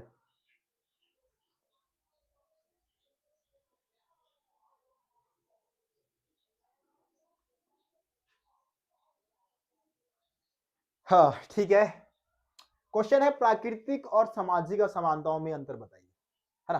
प्राकृतिक असमानता, सबसे पहले प्राकृतिक असमानता की बात करते हैं, फिर सामाजिक असमानता की बात करेंगे। इन दोनों में अंतर क्या होता है उसकी बात हमें इस क्वेश्चन में करनी है। देखो अगर आप प्राकृतिक असमानता की बात करते हो तो प्रकृति जो असमानताएं प्रकृति के द्वारा दी गई है वो प्राकृतिक असमानता में आ जाएगी। हमारी प्रकृति, जैसे कि मैं लंबा हूं और मेरा एक दोस्त छोटा है, तो ये असमानता किसके द्वारा बनाई गई है? प्रकृति के द्वारा बनाई गई। इसमें हमारा कोई हाथ नहीं है ना। अगर एक काला है एक गोरा व्यक्ति है, ठीक है, ये असमानता हमें दिख रही है ना, ये असमानता तो हमें दिख रही है, ये प्रकृति के द्वारा बनाई गई है। तो इसमें हम चेंजेस नहीं कर सकते, इसमें कोई बदलाव नहीं हो सकता, ये इसका संबंध जन्म से, इसका संबंध किससे? जन्म से, क्योंकि हम पैदा ही ऐसे हुए। ठीक है, लेकिन कुछ असमानताएं समाज ने बनाई, जैसे कि जाति के आधार पे, है ना। जाति के आधार पे जो भेदभाव हुआ उसको किसने बनाया? हम समाज के लोगों ने, हम लोगों ने बनाया है। वर्ग के आधार पे, क्लास के आधार पे जो असमानता हो रही है ना, आय के आधार पे, इनकम के आधार पे जो असमानता हो रही है, इसको किसने बनाया है? इसको समाज ने बनाया है। इसका जन्म समाज ने किया है। इसको खत्म किया जा सकता है। आप प्राकृतिक असमानता को खत्म नहीं कर सकते। आप किसी गोरे व्यक्ति को काला, मतलब काले व्यक्ति को आप गोरा नहीं कर सकते, है ना। आप छोटे को लंबा नहीं कर सकते, लंबे को छोटा नहीं कर सकते, जो प्रकृति के द्वारा दी गई है मेरे दोस्त। लेकिन ये जाति के आधार पे, वर्ग के आधार पे, इनकम के आधार पे जो भेदभाव हमारे समाज में आज होने लग रहा है, ये हमने बनाया है, हम लोगों ने बनाया है। धर्म के आधार पर जो भेदभाव है, धर्म हमने बनाया है ना। धर्म, जब इंसान आदि मानव जो थे उनके पास कोई धर्म नहीं था, ठीक है ना। सारे धर्म हमने बनाए। हमने देखा कि भाई जो आसमान से आसमान से पानी बरस रही है ना, हमें सही चीजें पता नहीं है क्यों बरस रही है, तो हमने इंद्रदेव बना दिया, एक वर्षा के देवता हमने बना दी, है ना। और भी प्रकृति से हमें बहुत सारी चीजें मिल रही थी, तो हमने देखा कि भाई ये सारी चीजें प्रकृति से मिल रही है, तो हमने सूर्य देव और भी बहुत सारे देवता हमने रचे। ये सब देवता हमारे इंसानों द्वारा बनाए गए हैं, है ना जी। ठीक है, सारी बात समझ में सबको। चलो आगे बढ़े, तो इसको एक बार पढ़ो, देखो क्या लिखा है। प्राकृतिक असमानता में लिखा है कि प्राकृतिक असमानता जन्मबद्ध है, मतलब जन्म से इसका संबंध होता है। प्राकृतिक असमानता प्रकृति द्वारा उत्पन्न होती है, ठीक है जी, ये प्रकृति द्वारा उत्पन्न होती है। प्राकृतिक असमानता को सुधारा नहीं जा सकता, इसमें आप कोई चेंजेस नहीं कर सकते, है ना। इसमें आप कोई बदलाव नहीं कर सकते बच्चे, ठीक है। सामाजिक असमानता की बात करो तो सामाजिक असमानता जन्मबद्ध नहीं होता है, इसका संबंध हमारे जन्म से नहीं है, ठीक है बच्चे। सामाजिक असमानता समाज द्वारा उत्पन्न होती है, इसको समाज ने बनाया है, या समानताओं को क्रिएट किसने किया? समाज ने, है ना। और इसको जब समाज ने क्रिएट किया है तो इसको सुधारा जा सकता है ना जी, इसको सुधारा जा सकता है। बस खत्म, खत्म कहानी। आगे आ जाओ, 15वें क्वेश्चन की तरफ चलते हैं। 15वां क्वेश्चन क्या कहता है बच्चे? 15वां क्वेश्चन कहता है कि मार्क्सवाद व उदारवाद में समानता की अवधारणाओं को ध्यान में रखकर अंतर स्पष्ट कीजिए। ठीक है, मार्क्सवाद और उदारवाद। देखो, मार्क्सवाद का संबंध आपको पता है समाजवादी विचारधारा से, है ना। समाजवाद से संबंध है। और उदारवाद आपको पता है, उदारवाद का संबंध किससे है? पूंजीवाद से, पूंजीवाद से, है ना। समाजवाद और पूंजीवाद दोनों में अंतर आपको पता होगा, आराम से इस क्वेश्चन का आंसर कर लोगे। देखो, समाजवाद में क्या होता है कि समानता की बात की जाती है, मतलब कि समाज में सब बराबर हो, कल्याण, लोगों के कल्याण की बात की जाती है। जो देश का संसाधन होगा ना, संसाधन, समाजवाद यानी कि मार्क्सवाद की बात करें या समाजवाद की बात करें तो रिसोर्सेज पे, संसाधन, जो देश के पास रिसोर्सेज है उस पर हक किसका होगा? सरकार का होगा बच्ची। पूरी तरीके से सरकार संसाधनों पर कंट्रोल रखती है, उसको कैसे बांटना है, किसमें बांटना है, कितना बांटना है, सारे निर्णय सरकार के द्वारा लिए जाते हैं। मतलब अर्थव्यवस्था पे पूरा कंट्रोल जो होता है ना, वो सरकार का होता है, ठीक है। दूसरी तरफ पूंजीवाद, पूंजीवाद में क्या होता है कि यहाँ पे संसाधन है, संसाधन तो होंगे ही, यहाँ पे निजी लोगों का नियंत्रण होता है। जो निजी लोग होते हैं उनका संसाधन पे कंट्रोल होता है, क्या बनाना है, कैसे बनाना है, किसके लिए बनाना है। अर्थव्यवस्था पे पूरा कंट्रोल जो होता है वो निजी लोगों का ही होता है। ये सारी अर्थव्यवस्था को कंट्रोल बाजार, मांग और पूर्ति के आधार पे किया जाता है यहाँ पे, है ना। यहाँ पे लाभ कमाना, है ना, मेन पर्पस होता है लाभ कमाना, ठीक है, ऐसी व्यवस्था में। आइए सबको समझ में। देखो, मार्क्सवाद, पॉइंट्स पढ़ देता हूं। मार्क्सवाद में क्या होता है? संसाधनों का राज्य पर नियंत्रण होता है, संसाधनों पर राज्य का नियंत्रण, थोड़ा मिसप्रिंट हो गया, संसाधनों पर होगा, संसाधनों पर राज्य का, ठीक है, ये मिसप्रिंट हो गया, सही कर लेना। संसाधनों पर राज्य का नियंत्रण होता है, यानी कि सरकार का नियंत्रण होता है ना। राज्य व्यक्ति की आवश्यकताओं के अनुसार संसाधनों का वितरण करता है, मतलब कि सामाजिक कल्याण को मद्देनजर रख के संसाधनों का वितरण होता है। यहाँ पे अस्त्र विद्रोह के माध्यम से अधिकारों को प्राप्त करने पर विश्वास, है ना, मतलब सशस्त्र विद्रोह होगा। इसमें क्या होता है कि हथियार उठाओ और अपने अधिकारों को पाओ, ये विचारधारा को यहाँ पे फॉलो किया जाता है, ठीक है जी। उदारवाद की बात कर लेते हैं बच्चे। उदारवाद क्या कहता है? संपत्ति पर व्यक्तिगत नियंत्रण होता है, यानी कि निजी व्यक्तियों का संपत्ति पर अधिकार होता है। राज्य का कम से कम हस्तक्षेप होता है, राज्य होगा, फिर से थोड़ा मिस प्रिंट हो गया है, राज्य। राज्य यानी कि सरकार का अर्थव्यवस्था में बहुत कम से कम हस्तक्षेप होता है, और ये लोकतांत्रिक सत्ता को अच्छा माना जाता है यहाँ पे, है ना। उदारवाद में क्या होता है कि लोकतांत्रिक सत्ता को, लोकतांत्रिक व्यवस्था को अच्छा माना जाता है। ओके सबको? ओके है तो एक बार फायर वाली इमोजी के साथ सारे बच्चे चैट बॉक्स में यस लिखेंगे। चैट बॉक्स में सारे बच्चे एक बार यस लिखेंगे। यस भैया, सब ओके है, सब समझ में आ रहा है, आप जो समझा रहे हो, आप पढ़ा रहे हो, एकदम मजा आ रहा है, सब समझ रहे हैं हम।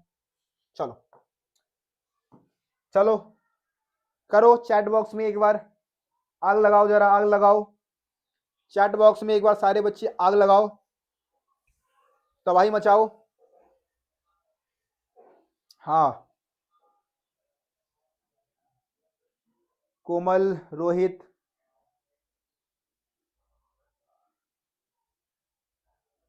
इसी का, आंचल, प्रवीण कुमार, अभय, हर्षित, ईसा, राधे कृष्णा शॉर्ट्स, जोगा,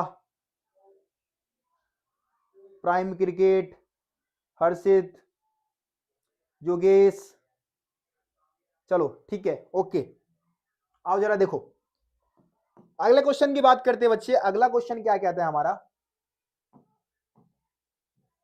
सामाजिक अन्याय के अर्थ एवं महत्व का विवेचन कीजिए, है ना। सामाजिक अन्याय का अर्थ आपको बताना है ना। सामाजिक अन्याय का अर्थ एवं महत्व।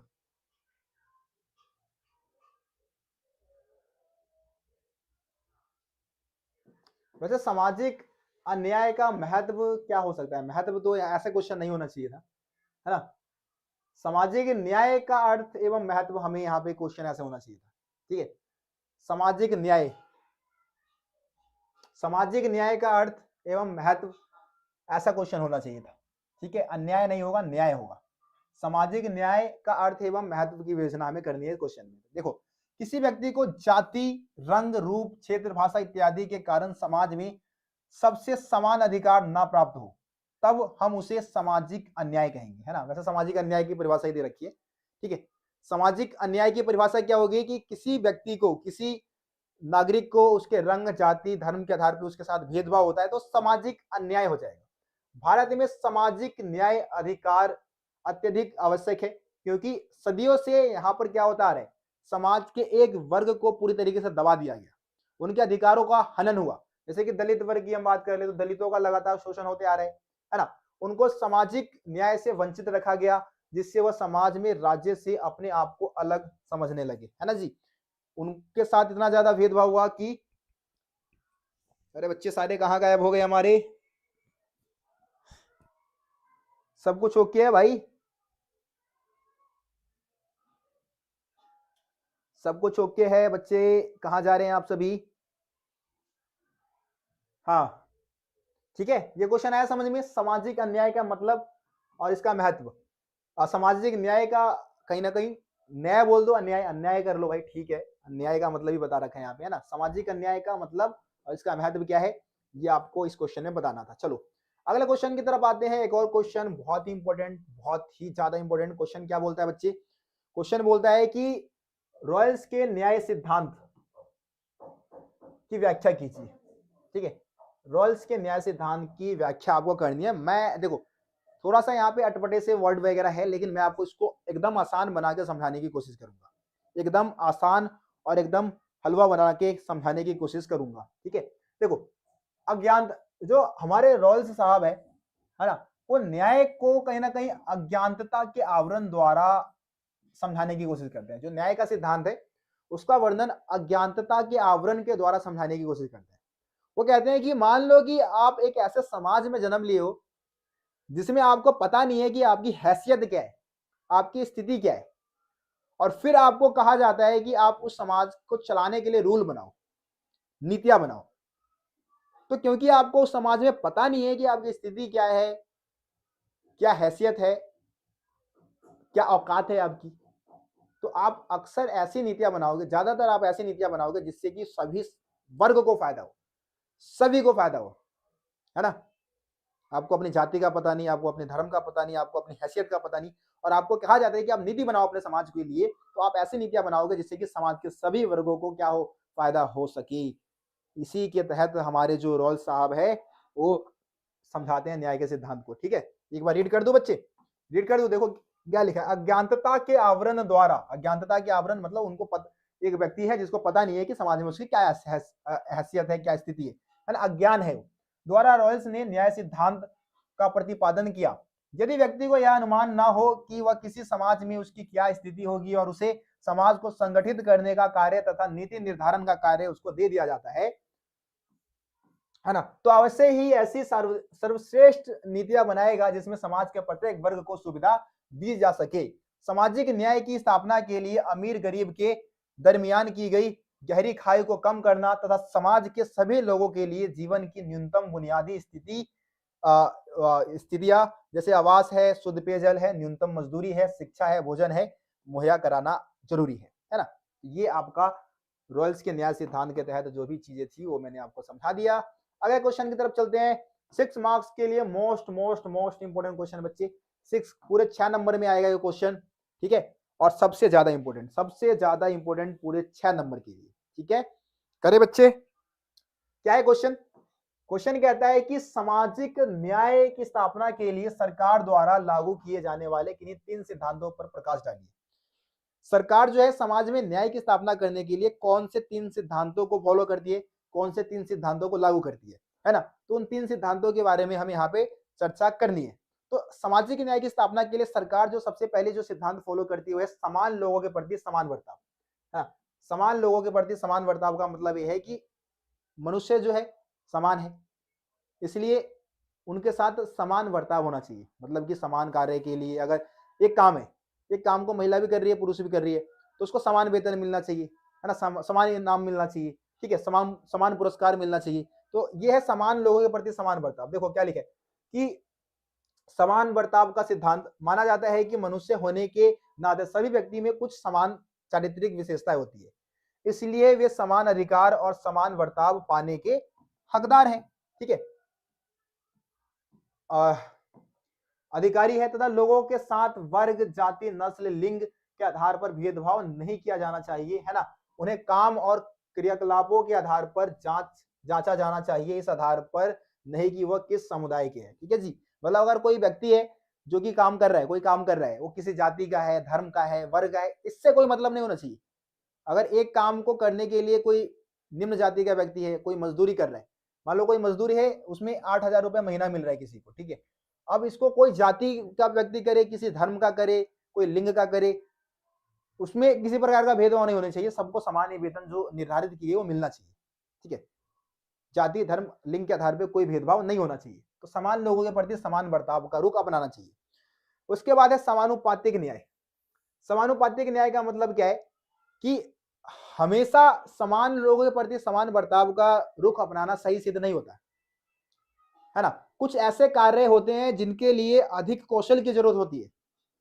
ठीक है, तो उस समय समानुपातिक न्याय के सिद्धांत को फॉलो करना चाहिए। मान लो कि एक डॉक्टर है, ठीक है, और एक मजदूर है। ठीक है, मजदूर की सैलरी है 8,000 रुपए, डॉक्टर की सैलरी है 80,000 रुपए। ठीक है जी, डॉक्टर की सैलरी कितनी है? 80,000 रुपए, है ना, जीरो एक्स्ट्रा लगा दिया, 80,000 रुपए। तो यहां पे ये न्याय उचित है भाई, ये सही है, क्योंकि डॉक्टर के पास कौशल ज्यादा है, कौशल प्राप्त कर, इसने स्किल प्राप्त किया है, इसमें समय लगा है, पैसे लगे हैं। मजदूर के पास कोई खास स्किल नहीं है, बस वो कंधे पे वजन उठा सकता है, स्टडी नहीं की, स्टडी में कोई खास पैसे नहीं लगे उसको, कोई मेहनत नहीं किया उसने, है ना, मजदूर बनने के लिए कोई खास। ठीक है, तो यहां पे अगर ऐसा हो रहा है तो ये सही है। समानुपातिक न्याय का मतलब है कि व्यक्ति को उनके कौशल, उसकी योग्यता के अनुसार उनको पुरस्कार मिलना चाहिए, ये समानुपातिक न्याय में आ जाता है। ठीक है, आ जाओ, देखो क्या लिखा है, इसके अंतर्गत किसी काम को करने के लिए मेहनत, कौशल, संभावित रखे खतरे आदि का कारणों का ध्यान रखते हुए अलग अलग काम के लिए अलग अलग पारिश्रमिक का निर्धारण उचित और न्याय संगत होगा। वही बात है जो मैं बोल रहा हूं कि अलग अलग काम के लिए अलग अलग तरीके से पुरस्कार दिया जा सकता है लोगों को। ठीक है, लास्ट जो सिद्धांत है वो है विशेष जरूरतों का विशेष ख्याल। ठीक है, विशेष जरूरतों का विशेष ख्याल रखना चाहिए बच्चे। अब देखो कुछ ऐसे लोग होते हैं जो कि हमसे मतलब तुलना के लायक नहीं है, मतलब हम उनकी बराबरी नहीं कर सकते, वो हमारी बराबरी नहीं कर सकते। तो उसके लिए विशेष जरूरतों का विशेष ख्याल रखा जा सकता है। जैसे विकलांगों के लिए, विकलांग को हम क्या बोलते हैं, दिव्यांग, है ना। जो दिव्यांग लोग हैं उनके लिए अगर कोई आरक्षण किया जा रहा है या कोई अलग व्यवस्था अपनाई जा रही है, रेलवे में अलग बोगी उनके लिए लगाई जा रही है, तो ये ठीक है ना। अगर जो एससी कम्युनिटी के लोग हैं, एससी कम्युनिटी के लोग हैं, इनके लिए अगर आरक्षण की व्यवस्था की गई है, इनके लिए सीटें आरक्षित की गई है सरकारी नौकरियों में, तो ये भी ठीक माना जाता है, क्योंकि लंबे समय से इनके साथ भेदभाव होता आ रहा है। तो ये किस लिए हो रहा है, दिव्यांगों के साथ जो अलग व्यवहार हो रहा है, एससी एसटी के साथ जो अलग व्यवहार हो रहा है, किसके तहत हो रहा है, विशेष जरूरतों का विशेष ख्याल रखा गया बच्चे। ठीक है, उसके तहत हो रहा है। ओके सबको। तो ये 3 सिद्धांत है जो कि सरकारें न्याय की स्थापना करने के लिए लगाती है। पहला है समान लोगों के प्रति समान बर्ताव, दूसरा है समानुपातिक न्याय, और तीसरा अभी मैंने आपको बताया विशेष जरूरतों का विशेष ख्याल। ठीक है, उम्मीद करता हूं सबको समझ में आ गया होगा, किसी को कोई डाउट नहीं होगा। चलो आगे बढ़ते हैं। अगला है सामाजिक प्रतिबंध से क्या अभिप्राय है। सामाजिक प्रतिबंध से क्या अभिप्राय है, क्या किसी भी प्रकार के प्रतिबंध स्वतंत्रता के लिए आवश्यक है। ठीक है, सामाजिक प्रतिबंध से आप क्या समझते हो, और किसी प्रकार के जो किसी प्रकार का जो प्रतिबंध है वो स्वतंत्रता के लिए आवश्यक है।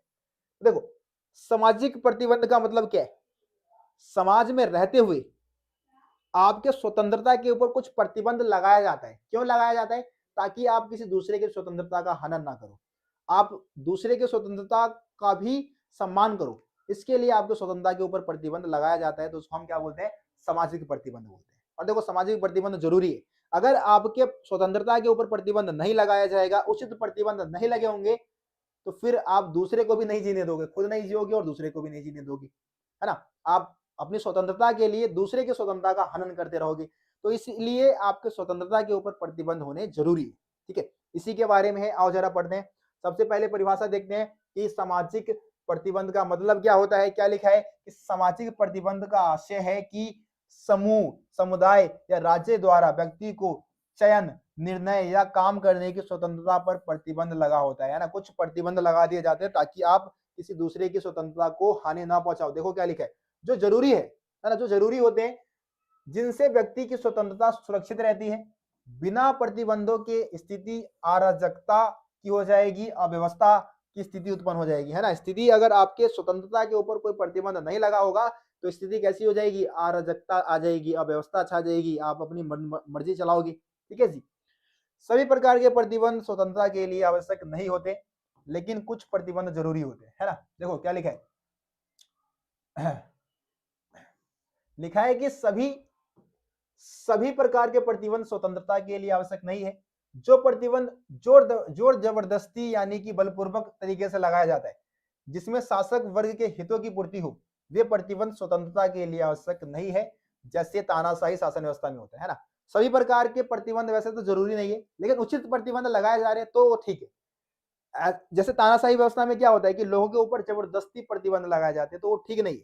ठीक है, जबकि लोकतांत्रिक देशों में सरकार द्वारा लोगों की स्वतंत्रता की रक्षा के लिए प्रतिबंध लगाना लोगों की उचित परिस्थितियां देना है ना। अब लोकतांत्रिक व्यवस्था में भी प्रतिबंध लगता है, लेकिन उचित प्रतिबंध लगता है ताकि दूसरे की स्वतंत्रता का भी सम्मान किया जा सके, उनकी स्वतंत्रता को भी बचाया जा सके। ठीक है जी, ओके सबको, आगे आ जाओ।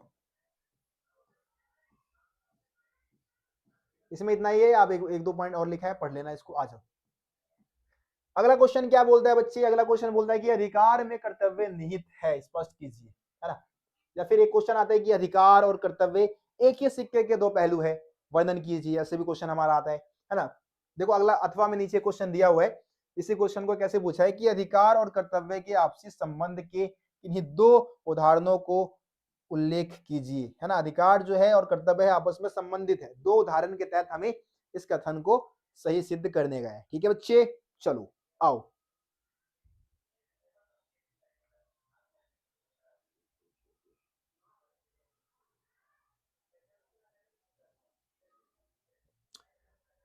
एक बच्चा कहता है कि सर 12th क्लास इको का स्टूडेंट हो, बताइए सर कब होगा इको का रिवीजन। भाई अभी रिवीजन सीरीज लाया था, भैया को बुलाया इतनी मेहनत से, बच्चे बहुत कम थे, तो अब भैया बोले कि जब एग्जाम का टाइम आएगा तब आऊंगा। जब एग्जाम के 2-4 दिन बचेंगे तब आएंगे वो। ठीक है, तो यार आप लोग सपोर्ट नहीं करोगे टीचर्स को तो थोड़ी नहीं ऐसे क्लासेस चलेगी, है ना। अब टीचर्स को मैं बुलाता हूँ, दूर दूर से आते हैं यहाँ पे क्लास लेने, और आप लोग सपोर्ट ही नहीं करते टीचर को, तो फिर कोई फायदा नहीं है भाई, ऐसे क्लासेस देने का कोई फायदा नहीं है ना। इतनी मेहनत अगर टीचर्स आपके लिए कर रहे हैं और आप कुछ भी रिस्पॉन्स नहीं दे रहे हो, खास रिस्पॉन्स आपका नहीं आएगा, तो फिर टीचर यहाँ नहीं आएंगे आपको पढ़ाने। ठीक है,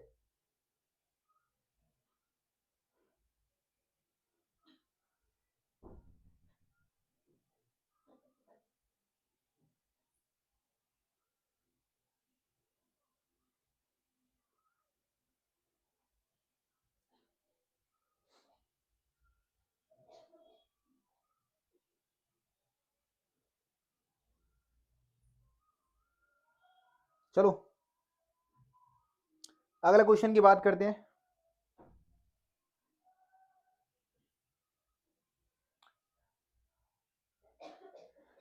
है ना, देखो अधिकार और कर्तव्य एक दूसरे से संबंधित है। अगर मेरा अधिकार है, मेरा मान लो कोई अधिकार है, मेरा अधिकार है कि मैं कहीं भी मैं कुछ भी काम करूं, है ना, या कुछ भी खाऊं, कुछ भी पीऊं, मेरा अधिकार है। तो दूसरे व्यक्ति का ये कर्तव्य बनता है कि वो मेरे अधिकार के बीच में रोड़े ना बने, रोड़ा उत्पन्न ना करे, है ना, पर कोई रुकावट उत्पन्न ना करे। तो उसका कर्तव्य है कि वो मेरे को, मैं जो भी खाना चाहता हूँ खाने दे, मैं जो भी पीना चाहता हूँ पीने दे, कहीं भी रहना चाहता हूँ रहने दे, जिस मर्जी से शादी करना चाहता हूँ करने दे। ये तभी हो पाएगा जब दूसरा व्यक्ति मेरे इस स्वतंत्रता का सम्मान करेगा, उसका कर्तव्य बनता है कि वो मेरे स्वतंत्रता का सम्मान करे। ठीक है, देखो क्या लिखा है, क्या लिखा है, पढ़ते हैं। एक का अधिकार दूसरे का कर्तव्य है। व्यक्ति का जो अधिकार है वही दूसरे व्यक्ति का कर्तव्य बन जाता है कि वह उसके अधिकारों को माने तथा उसे किसी प्रकार की बाधा उत्पन्न ना करे। इस प्रकार एक के अधिकार से दूसरे का कर्तव्य बंधा हुआ है ना, वही बात है। ठीक है, वही बात है जो मैंने आपको बताया। आगे क्या लिखा है देखो, एक का अधिकार उसका कर्तव्य है, वही बात है। अधिकार और कर्तव्य एक दूसरे के पूरक है ना। कई बार अधिकार और कर्तव्य एक दूसरे के पूरक भी माने जाते हैं, जैसे कि अधिकार तथा कर्तव्य एक दूसरे के विरोधी माने जाते हैं। अधिकार प्राप्त करने में मनुष्य आनंद का अनुभव करता है ना। जब उसको अधिकार की पूर्ति होती है, अधिकार मिलता है, तो उसको अच्छा लगता है। लेकिन जब उसको अपने कर्तव्यों का पालन करना होता है तब तो बहुत बुरा लगता है उसको, है ना। तब वो थोड़ा सा असहज महसूस करता है, उसको मजा नहीं आता, है ना। तो ये कहीं ना कहीं एक दूसरे का पूरक भी माने जाते हैं। ठीक है, तो ये पॉइंट आप इसमें मेंशन कर देना, आपका खत्म हो जाएगा भाई। चलो अगले क्वेश्चन की तरफ आ जाओ बच्चे। अगला क्वेश्चन क्या कहता है,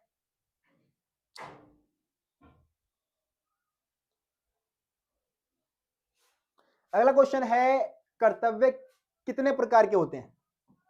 ठीक है, कर्तव्य कितने प्रकार के होते हैं, ये भी 4 मार्क्स में आ सकता है बच्चे, या फिर 6 मार्क्स में भी आ सकता है। ठीक है, तो ये कर्तव्य के 2 प्रकार है, और कौन कौन से कर्तव्य किसमें आते हैं वो भी आपको यहाँ पे देखने को मिलेगा। तो कर्तव्य के 2 प्रकार है, नैतिक कर्तव्य जो कि हम सभी को फॉलो करना चाहिए, और एक है कानूनी कर्तव्य जिसको हर हाल में आपको फॉलो करना होगा। ये आपकी मर्जी है, लेकिन नैतिकता के आधार पे आपको इनको फॉलो करना चाहिए, और ये कानूनी कर्तव्य नहीं करोगे तो सजा भी मिल सकता है आपको। ठीक है, देखो नैतिक कर्तव्य क्या है, अपने परिवेश को स्वच्छ रखना, है ना, बच्चों को उचित शिक्षा प्रदान करना, माता पिता व बुजुर्गों की सेवा करना, सामाजिक नियमों का पालन करना, परिवार की आवश्यकताओं को पूरा करना, ये हमारा नैतिक कर्तव्य है जो कि हम सभी को अपने नैतिकता के आधार पे करने की जिम्मेदारी उठानी चाहिए। अब इधर है कुछ कानूनी कर्तव्य, जैसे कि संविधान का सम्मान करना है, राष्ट्रीय ध्वज व राष्ट्रीय गान का सम्मान करना है, कानून व्यवस्था को बनाए रखना है, नियमित रूप से कर देना, है ना, मतलब टैक्स देना, राष्ट्रीय संपत्ति की सुरक्षा करना, देश की एकता और अखंडता को सुरक्षित बनाए रखना, देश की रक्षा करना, प्राकृतिक संसाधनों का साझेदारी पूर्ण उपयोग करना, ओजोन परत की रक्षा करना, ये सब हमारे कानूनी कर्तव्य है, बनते हैं बच्चे। ठीक है, ओके सबको, चलो अगले क्वेश्चन की तरफ चलते हैं। अधिकार और दावे में अंतर बताइए, अधिकार और दावे में क्या अंतर होता है। अधिकार और दावा दोनों में अंतर क्या है? ठीक है, इस क्वेश्चन की बात करेंगे। देखो, अधिकार और दावा। देखो, अधिकार व्यक्ति को अपने व्यक्तिगत विकास के लिए मिले अवसर होते हैं। अधिकार एक प्रकार का क्या है? अधिकार एक प्रकार का क्या है? अवसर है, जो कि हमें अपने विकास के लिए जरूरी होते हैं। दावे क्या है? देखो, व्यक्ति अपने इच्छाओं और आकांक्षाओं को प्राप्त करने के लिए कुछ दावे करता है। ठीक है जी, कुछ भी दावा मैंने कर दिया अपने इच्छा और अपनी आकांक्षाओं को पूरा करने के लिए, मैंने कुछ भी बोल दिया तो दावा हो गया, है ना। लेकिन अधिकार क्या होता है? एक प्रकार का अवसर है, जो कि हमारे विकास के लिए बहुत जरूरी होता है। अधिकार मूल रूप से हकदारी अथवा ऐसे दावे होते हैं जिसका औचित्य सिद्ध है, मतलब ये औचित्य, ये सही होते हैं, है ना। और इसको कानून के रूप, कानूनी तौर पे मान्यता मिली होती है। यह जरूरी नहीं है कि ये दावा का औचित्य सिद्ध हो। ठीक है, कुछ भी बोल दूंगा मैं, कुछ भी फेंक दूंगा तो वो दावा है, एक तरीके से मैंने दावा कर दिया। लेकिन अधिकार का औचित्य सिद्ध होता है। ठीक है, आगे देखो क्या लिखा है। अधिकार को कानून द्वारा मान्यता प्राप्त होता है। वही बात जो मैंने अभी बताया कि अधिकार को कानून द्वारा मान्यता प्राप्त है। दावे को कोई कानूनी मान्यता प्राप्त नहीं होता। मैं किसी के सामने कुछ भी दावा कर सकता हूँ मेरे फेंकने के ऊपर डिपेंड करता है। ठीक है, चलो आगे बढ़ जाओ। क्वेश्चन नंबर 23 देखो भाई, क्वेश्चन नंबर 23 क्या कहता है बच्चे? क्वेश्चन नंबर 23 कहता है कि अच्छे नागरिक का निर्माण करने वाले कौन कौन से गुण है ना। अच्छे नागरिक का निर्माण करने वाले कौन कौन से गुण है? एक अच्छे नागरिक के अंदर कौन कौन से गुण होने चाहिए? ठीक है, उसके बारे में आपको बताना है ना। एक अच्छे नागरिक के कोई 4 विभिन्न गुणों का वर्णन कीजिए। ठीक है जी, आओ देखो, अच्छे नागरिक के अंदर कौन कौन से गुण होने चाहिए। एक आदर्श नागरिक अपने मताधिकार का उपयोग सूझबूझ से करता है। ये नहीं कि अद्धा दे दिया, पौवा दे दिया, 500 दे दिए, 1000 दे दिए, जाके वोट बेच दिया, ये नहीं। एक अच्छा नागरिक, एक समझदार नागरिक वही है जो कि अपने मताधिकार का सूझबूझ के साथ प्रयोग करता है और शासन की प्रक्रिया में भागीदारी करता है। और ऐसा करके नागरिक देश को अच्छा सरकार देता है तथा स्वयं को उदासीनता के अवगुण से बचा लेता है ना जी। मताधिकार का प्रयोग सही से करे, सरकार को चुने, सही से चुने। ठीक है जी, और एक बढ़िया सरकार बनाए अपने लिए, अपने समाज के लिए, तो एक आदर्श नागरिक है। आदर्श नागरिक अपने कर्तव्यों के प्रति सचेत रहता है और निष्ठापूर्वक उसको निभाता है। ठीक है जी, अपने कर्तव्यों को निष्ठापूर्वक तरीके से निभाता है। उच्च नैतिक चरित्र का व्यक्ति होता है और ईमानदार भी होता है। ठीक है जी, अनुशासन होता है उसके अंदर और आत्म नियंत्रण होता है, आत्म संयम होता है, अपने ऊपर कंट्रोल होता है। ठीक है, अपनी भावनाओं के ऊपर कंट्रोल होता है। अच्छी जानकारी होता है, देश विदेश के बारे में जानकारी रखता है, देश की राजनीतिक व्यवस्था के बारे में, राजनीतिक पार्टियों के बारे में, सरकार किसकी है, किसकी चल रही है, विपक्ष में कौन है, सब कुछ पता होता है उसको, है ना। बुरे कानून का शांतिपूर्वक तरीके से और अहिंसात्मक उपायों के द्वारा विरोध करता है। जो बुरे कानून अगर सरकार ने बनाए हैं तो अहिंसात्मक तरीके से एक अच्छा नागरिक क्या करेगा, उसका विरोध करेगा। ठीक है बच्चे, ओके सबको? ओके, तो चैट बॉक्स में फायर वाली इमोजी लगा दो भाई। और जो भी बच्चे देशभक्त होता है भाई, अच्छा नागरिक क्या होगा? एक अच्छा देशभक्त होता है और स्वयं से पहले देश को रखता है ना। तो ये अच्छे नागरिक के कुछ गुण थे। बहुत आसान है, पेपर में आता है, पूरे 6 नंबर देकर जाता है। ठीक है जी, पेपर में आता है और पूरे 6 नंबर देकर जाता है। फायर वाली इमोजी के साथ सारे बच्चे यस लिखो, सारे बच्चे यस लिखो, एक्टिव रहो भाई, फालतू की कमेंटबाजी से दूर रहो और जो मैं कह रहा हूं वो करते रहो। ठीक है, चलो सबको ओके है? ओके ओके ओके भैया, ओके भैया। चलो देखो, नागरिकता किस प्रकार खोई जा सकती है ना। नागरिकता, देखो ये क्वेश्चन है कि नागरिकता हम किस प्रकार खो सकते हैं। एक क्वेश्चन आप सभी के लिए, नागरिकता पाई कैसे जा सकती है ना। यहाँ पे तो खोई कैसे जा सकती है मैंने पूछा है। आप सभी चैट बॉक्स में और जो बच्चे रिकॉर्डेड वीडियो देख रहे हैं वो कमेंट बॉक्स में मेरे को जवाब देना कि हम किसी देश की नागरिकता कैसे पा सकते हैं। ठीक है, पॉइंट्स जिन बच्चों को पता है चैट बॉक्स में मेरे को बताएंगे सारे बच्चे, मैं उन बच्चों का नाम भी लूंगा। और जो बच्चे रिकॉर्डेड वीडियो देख रहे हैं भाई, कमेंट बॉक्स में बताना है सबको। ठीक है, कमेंट बॉक्स में आप लोग किसी देश की नागरिकता कैसे पाई जा सकती है उसके पॉइंट्स आप बताएं। चलो, ये काम आप लोगों का है। आओ जरा पहले इस क्वेश्चन को हम डिस्कस कर लेते हैं कि नागरिकता किस प्रकार हम खो सकते हैं। सबसे पहला तरीका होता है विदेश में स्थायी निवास, है ना। अगर हम किसी दूसरे देश में स्थायी तौर पे बस जाते हैं, वहां पे रहने लग जाते हैं, ठीक है, तो हम अपने देश की नागरिकता खो देंगे, है ना। यदि कोई भारतीय किसी अन्य देश में जाकर रहने लग जाता है तब अपने देश की नागरिकता खो देता है वो, है ना। तो विदेश में निवास द्वारा हो सकता है देश विद्रोह, देश विद्रोह या निरंतर विद्रोही गतिविधियां। अगर कोई देश विद्रोह करता है, देशद्रोही है कोई व्यक्ति, तो भी उसको अपने देश से निकाला दिया जा सकता है और उस स्थिति में वो देश की नागरिकता खो देगा। ठीक है।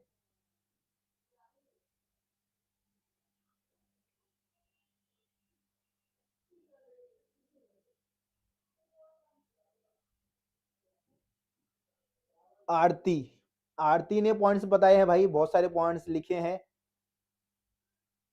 लंबी निवास के द्वारा गोद लेने से सरकार सरकारी सेवा होने के कारण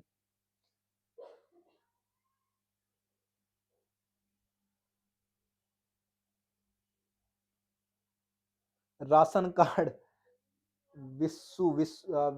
क्या पढ़ेंगे, विद्धु, राशन कार्ड होना चाहिए।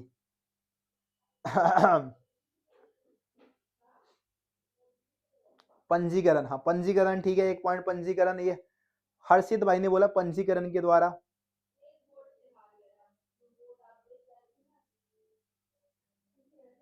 जहां जन्म होता है वहां की नागरिकता मिल जाती है, रिया शर्मा। ठीक है। यहाँ पे हम बात करें कि नागरिकता कैसे खोई जा सकती है, तो देश विदेशी से विवाह, किसी विदेशी से आप विवाह कर लो। अब उस देश में जैसे मान लो मैं किसी अमेरिकन लड़की से विवाह कर लेता हूँ, शादी कर लेता हूँ, तो मैं इंडिया की नागरिकता खो दूंगा और मेरे को वहां की अमेरिका की नागरिकता मिल जाएगी। ठीक है, तो ऐसा भी हो सकता है ना। अगर लेना चाहूँ तो मिल जाएगा मेरे को अमेरिका की नागरिकता, ऐसा हो सकता है। बाकी अगर वो लड़की मेरे साथ इंडिया में रहना चाहे, इंडिया में आके शादी कर ले, तो उसको इंडिया की नागरिकता मिल सकती है, लेकिन उसके लिए कंडीशन होता है, कुछ लंबे समय तक यहाँ पे निवास करना पड़ेगा, है ना, तब जाके मिलती है। ठीक है। देखो अगला पॉइंट क्या है कि किसी भूभाग के पृथक होने पर यदि देश का कोई हिस्सा किसी समझौते या संधि द्वारा अलग हो जाता है, तो वहां के सभी नागरिक दूसरे देश की नागरिकता प्राप्त करेंगे। नागरिकता छोड़, उनको पहले देश की नागरिकता छोड़नी पड़ेगी, है ना जी। ठीक है, जैसे मान लो कि ये इंडिया है हमारा, ये इंडिया है। ठीक है, ये इंडिया का मैप मैंने बना दिया छोटा सा, बस ऐसे ही। हमें यहाँ पे पाकिस्तान का लेना है। ये मान लो पीओके है, वैसे तो ये ऊपर वाला जो हिस्सा है बाबू पीओके है। ठीक है, एक एग्जांपल दे रहा हूँ, ये हिस्सा है पाकिस्तान में है। ठीक है, पीओके, पाकिस्तान ऑक्यूपाइड कश्मीर है। अब मान लो हमने क्या किया कि यहाँ पे इंडियन सेना ने अधिकार कर लिया, इंडियन सेना ने हमला किया, पाकिस्तानियों को मार के भगाया और यहाँ पे अधिकार कर लिया। ठीक है, अभी अधिकार नहीं किया, उससे पहले ये पीओके के जो नागरिक है वो पाकिस्तान के नागरिक है। लेकिन अब क्योंकि मान लो कि जो इंडियन सेना है उसने पीओके पे कब्जा कर लिया, तो यहाँ के पीओके के जो भी नागरिक है पहले पाकिस्तान के नागरिक थे, लेकिन जैसे ही भारत का कब्जा होगा, भारत के राज्य क्षेत्र में आ जाएगा, वो सारे नागरिक पाकिस्तान की नागरिकता खो के भारत की नागरिकता उनको अपनानी होगी, मतलब भारत की नागरिकता उनको मिलेगी, जाहिर सी बात है। सारे लोग हमारे देश में आ जाएंगे ना भाई, फिर सारे दोस्त हमारे हो जाएंगे, वो सारे दोस्त हो जाएंगे हमारे, है ना। तो ये भी एक तरीका होता है। ठीक है, ओके सबको, ओके बच्चे, किसी को कोई दिक्कत, किसी को कोई दिक्कत नहीं।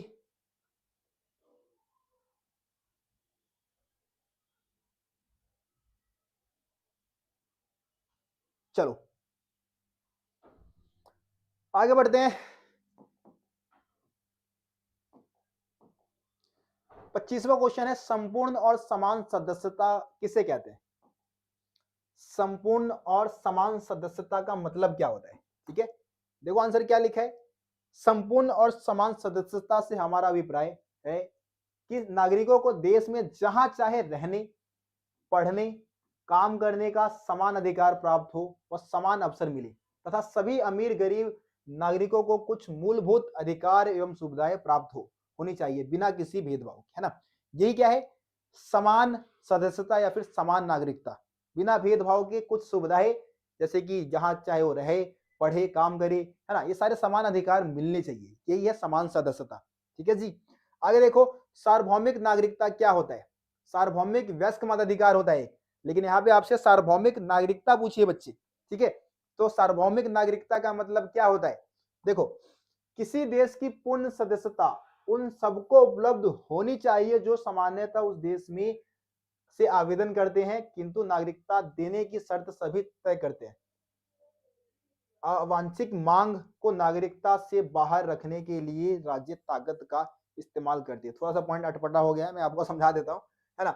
सार्वभौमिक नागरिकता का मतलब ये है कि एक देश की सीमा में जितने भी लोग रह रहे हैं उन सभी को देश की नागरिकता मिलनी चाहिए अगर वो आवेदन करते हैं तो। यही क्या है, सार्वभौमिक नागरिकता। सभी नागरिकों को नागरिकता मिलनी चाहिए जो किसी देश में रह रहे हैं, लंबे समय से रह रहे हैं उनको, ठीक है। तो ये आपका इसका मतलब हो जाएगा, ठीक है। आगे देखो, अगला क्वेश्चन क्या बोलता है बच्चे, शरणार्थी का अर्थ स्पष्ट करे तथा विस्थापन के कारण बताइए। शरणार्थी का अर्थ स्पष्ट करना है तथा उनके विस्थापन का कारण भी हमें बताना है। शरणार्थी कौन होते हैं? जो युद्ध के तहत, भूखमरी के कारण, अकाल के कारण एक देश की सीमा से दूसरे देश की सीमा में चले जाते हैं, तो शरणार्थी हो जाते हैं दूसरे देश के लिए, है ना। जैसे कि बांग्लादेश से बहुत सारे शरणार्थी भारत में आ जाते हैं, जिनको भारत की नागरिकता नहीं मिली, वो शरणार्थी के तौर पे भारत में रह रहे हैं। म्यांमार से बहुत सारे शरणार्थी आते हैं, है ना। उनके विस्थापन का कारण क्या होता है? युद्ध की वजह से होता है, बाढ़ की वजह से होता है, प्राकृतिक आपदाएं होती है, उसकी वजह से भी बहुत सारे शरणार्थी हमारे देश में आते हैं, ठीक है। तो ये विस्थापन के मुख्य कारण होते हैं। आगे देखो, आंसर क्या लिखा है, शरणार्थी का अर्थ विस्थापन के कारण जो लोग ना तो घर लौट पाते हैं और ना ही कोई देश उन्हें अपनाने को तैयार होता है, तो वे राज्य विहीन हो जाते हैं, मतलब उनके पास कोई देश नहीं होता अपना, और वे शरणार्थी कहलाते हैं, ठीक है। तो ऐसे लोग जो विस्थापित हो चुके हैं, दूसरे देश में जा रहे हैं और उनका कोई अपना देश नहीं है ना, तो वो शरणार्थी के तौर पे रहने के लिए मजबूर है, और शरणार्थी कहीं ना कहीं। और कारण क्या है, कोई लोग जो है विस्थापित क्यों होते हैं, शरणार्थी भाई विस्थापित क्यों होते हैं? अकाल की वजह से, युद्ध की वजह से, सुनामी या फिर अत्याचार हो रहा है उनके ऊपर, तो वो भाग जाते हैं उस देश से अत्याचार की स्थिति में भी, है ना। अगला क्वेश्चन है, आदर्श नागरिक के मार्ग में आने वाली दो बाधाएं कौन सी है? एक आदर्श नागरिक हो आप, और आपके मार्ग में कौन सी दो बाधाएं आती है? तो आदर्श नागरिक के मार्ग में एक तो सांप्रदायिकता एक बहुत बड़ी बाधा है। सांप्रदायिकता यानी कि जो धर्म के आधार पे जो भेदभाव होता है या मारकाट होता है, ये सांप्रदायिकता है। अनपढ़ता, मतलब कि आदर्श नागरिक, मान लो अगर पढ़ा लिखा नहीं होगा तो कभी आदर्श नागरिक बन ही नहीं पाएगा, वो चीजों को समझ नहीं पाएगा, समस्याओं को नहीं समझ पाएगा, है ना। तो ये भी एक पॉइंट आप बता सकते हैं। चलिए, ये हो गया। अगला क्वेश्चन आता है, राष्ट्रवाद के प्रमुख तत्वों की संक्षेप में विवेचना कीजिए। ठीक है जी, राष्ट्रवाद के प्रमुख तत्व कौन से होते हैं भाई, या फिर राष्ट्रवाद के किन्हीं तीन तत्वों का वर्णन कीजिए। ठीक है, राष्ट्रवाद के लिए तीन तत्वों की जरूरत होती है बच्चे। राष्ट्रवादी भावनाओं को कहीं ना कहीं बढ़ावा देने में इनका बहुत ज्यादा योगदान होता है ना। सबसे पहले आता है संप्रभुता। ठीक है, संप्रभुता का मतलब होता है कि खुद के देश में खुद का शासन, जो संविधान की मदद से चलेगा, है ना। तो ये भी राष्ट्रवाद के लिए बहुत जरूरी होता है। ठीक है, देखो क्या लिखा है, एक बार पॉइंट पढ़ देता हूं मैं। आधुनिक राष्ट्र राज्य पूर्ण रूप से स्वतंत्र है। संप्रभु राज्य ही परस्पर एक दूसरे राज्यों के साथ संधि करने का अधिकार रखता है। संप्रभुता विहीन राजनीतिक इकाई को इस प्रकार संधि करने का अधिकार नहीं होता है। वह अंतरराष्ट्रीय संगठनों के सदस्य भी नहीं बन सकते। जो राष्ट्र संप्रभु नहीं है, जिस राज्य के ऊपर किसी दूसरे राज्य का अधिकार है, तो अंतरराष्ट्रीय संधि वगैरह में भाग नहीं ले सकते, अंतरराष्ट्रीय संगठनों का भाग नहीं बन सकते। क्षेत्रीय अखंडता, देखो क्षेत्रीय अखंडता का मतलब होता है कि सारे जो देश है, पूरा देश है, वो एक साथ है, एकता में बंधा हुआ है, अलग अलग टुकड़ों में नहीं बंधा हुआ, है ना। ये होता है क्षेत्रीय अखंडता। देखो क्या लिखा है, संप्रभुता राज्यों को अपने भू क्षेत्र के अंतर्गत सर्वोच्च असीमित सत्ता प्राप्त होती है, मतलब कि पूरे एरिया पे राज्य का कंट्रोल होता है, इस पर कोई बाहरी नियंत्रण नहीं होता। संप्रभुता विहीन राजनीतिक इकाई का अन्य राज्यों में कोई स्थान नहीं है। राष्ट्र राज्य प्रणाली की यह विशेषता प्रथम विशेषता का तार्किक परिणाम है। ये थोड़ा समझ में नहीं आएगा आप लोगों को, थोड़ा सा टफ लैंग्वेज है भाई, थोड़ा लैंग्वेज टफ है, लिख नहीं पाओगे, मैं जो बता रहा हूँ आप उतना लिख देना। क्षेत्रीय अखंडता का मतलब होता है कि देश का जो पूरा हिस्सा है एकता के सूत्र में बंधा हुआ है ना, क्षेत्रीय एकता बनी हुई है, यही क्षेत्रीय अखंडता का मतलब है। ठीक है, आगे देखो, समानता। ठीक है, समानता भी जरूरी है ना। सभी राष्ट्र राज्य अंतरराष्ट्रीय बिरादरी के समान सदस्य है, चाहे उनका आकार कुछ भी हो। अगर राष्ट्रवाद को तभी बढ़ावा मिलता है जब समानता, मतलब अगर अंतरराष्ट्रीय फलक पे हम देखें तो सभी देश का कुछ भी आकार हो, है ना, कुछ भी स्थिति हो, ठीक है, उसको समान सदस्यता अंतरराष्ट्रीय संगठन वगैरह में मिली होती है। तो ये कहीं ना कहीं समानता है। ठीक है, इसी के बारे में इसमें लिखा हुआ है, आप इसको पढ़ लेना एक बार, बस खत्म होता है ये। राष्ट्रवाद के दायरे क्या है? राष्ट्रवाद के दायरे या फिर राष्ट्रवाद की सीमाएं क्या है? ठीक है, अगला क्वेश्चन क्या है बच्चे हमारा, राष्ट्रवाद के दायरे या फिर राष्ट्रवाद की सीमाएं। तो देखो राष्ट्रवाद की अगर हम देखो, राष्ट्रवाद का मतलब क्या होता है? राष्ट्रवाद का मतलब है देश के प्रति प्रेम भावना दिखाना, है ना, देश के लिए मर मिटना, यही राष्ट्रवाद है। अब राष्ट्रवादी भावना को कहीं ना कहीं खत्म करने में, राष्ट्रवादी भावनाओं को खत्म करने में किन चीजों का योगदान होता है, उसी के बारे में हमें इसमें बताना है। तो देखो राष्ट्रवादी भावनाओं को खत्म करने में सबसे ज्यादा जो योगदान होता है वो धार्मिक विविधता का होता है। अगर एक देश के अंदर अलग अलग धर्म, जाति, वर्ग के लोग रहते हैं तो उसमें क्या होता है कि राष्ट्रवादी भावना उत्पन्न करने में थोड़ी कठिनाई आती है ना। राष्ट्रवाद से पहले वो धर्म को रख लेते हैं कहीं ना कहीं, तो यहाँ पे एक समस्या आ जाती है। क्षेत्रवाद, ठीक है, अब राष्ट्र का मतलब क्या है? देश के प्रति प्रेम भाव। लेकिन यहाँ पे भारत में देखोगे कि सारे लोग, कोई बिहारी बोल रहा है अपने आप को, कोई बंगाली कह रहा है, कोई गुजराती कह रहा है कि मैं गुजराती हूँ, है ना, कोई पंजाबी अपने आप को मानता है। तो इससे भी राष्ट्रवादी भावना उत्पन्न नहीं होती, क्योंकि राष्ट्र से पहले लोग क्षेत्र को रख रहे हैं, है ना। तो ये भी राष्ट्रवादी भावना को कहीं ना कहीं खत्म करता है। ठीक है बच्चे, अगला देखो, आर्थिक असमानता। अगर आर्थिक असमानता की आप बात करो, अगर अमीर अमीर होते जा रहे हैं, गरीब गरीब होते जा रहे हैं, और हम कह रहे हैं कि राष्ट्र के प्रति प्रेम भावना को बढ़ावा दो, संभव नहीं है। तो आर्थिक असमानता भी राष्ट्रवादी भावना की एक सीमा है। ठीक है, नैतिक मूल्यों का हास्य, अगर नैतिक मूल्यों का हास्य हो जाए, लोग राष्ट्र के प्रति प्रेम भावना ना दिखाना चाहे, ठीक है, राष्ट्र का ख्याल ना रखना चाहे, राष्ट्र के लिए मर मिटने को तैयार ना रहे, है ना, तो ये भी कहीं ना कहीं राष्ट्रवादी भावनाओं को खत्म करती है। एक है भाषा की समस्या भी रहती है भाई। राष्ट्रवादी राष्ट्रवाद की भावना को कम करने में भाषा भी एक मुख्य समस्या है। अलग अलग क्षेत्र की अलग अलग भाषाएं होती है ना, सारे लोग अपनी अपनी भाषा को प्रमोट करना चाहते हैं, तो ये भी कहीं ना कहीं राष्ट्रवाद की एक सीमा है। एक क्षेत्र में रहने वाले लोगों में पाई जाने वाली भाषाई समस्या भी होती है, राष्ट्रवाद के मार्ग में ये भी एक मुख्य बाधा है। ठीक है, ये पॉइंट है आपका। अगला क्वेश्चन है, राष्ट्रवादी भावनाओं को प्रेरित करने वाले कारकों पर उदाहरण सहित रोशनी डालिए। ठीक है, राष्ट्रवादी भावनाओं को बढ़ावा देने में किन चीजों का योगदान रहता है? कौन कौन से ऐसे तत्व है, कौन कौन सी ऐसी चीजें जो कि राष्ट्रवादी भावनाओं को प्रेरित करती है? ठीक है, तो सबसे पहले साझा इतिहास, साझा विश्वास। ठीक है, सबसे पहला पॉइंट क्या है? साझा विश्वास। हम एक देश में रह रहे हैं, हम लोगों का एक विश्वास है, हम एक जैसी विचारधारा को फॉलो करते हैं, एक जैसे सिद्धांत को फॉलो करते हैं, और ये कहीं ना कहीं राष्ट्र के प्रति प्रेम भावनाओं को बढ़ावा देता है, यानी कि राष्ट्रवाद को बढ़ावा देता है, यह साझा विश्वास। ठीक है, इतिहास, एक साझा इतिहास भी कहीं ना कहीं एक देश में राष्ट्रवादी भावनाओं को बढ़ावा देता है कि भाई हमारा इतिहास सेम है ना, हमारे वॉरियर सेम है, हमारे देश की कलाकृतियां, स्मृति, है ना, ये सब सेम है। ठीक है, तो ये भी कहीं ना कहीं राष्ट्रवाद को बढ़ावा देता है। इसके अलावा भू क्षेत्र, एक भू क्षेत्र है जिसका साझा इतिहास रहा है ना, लंबे समय से एक इतिहास पढ़ते हुए हम उस चीज के बारे में आ रहे हैं, उस क्षेत्र के बारे में आ रहे हैं, है ना, और हम अपने इस क्षेत्र को कहीं मातृ नाम से पुकारते हैं, कहीं पितृभूमि या मातृभूमि कह के पुकारते हैं, और ये भी कहीं ना कहीं राष्ट्रवाद को बढ़ावा देता है। साझे राजनीतिक विश्वास, ठीक है बच्चे, साझा राजनीतिक विश्वास यानी कि एक देश के अंदर हम सभी साझे राजनीतिक विचारधारा को फॉलो करते हैं। ठीक है, हम सबका एक साझा क्या है? राजनीतिक दृष्टिकोण है, और ये भी कहीं ना कहीं हमारे देश में एकता की स्थापना में मुख्य योगदान देता है।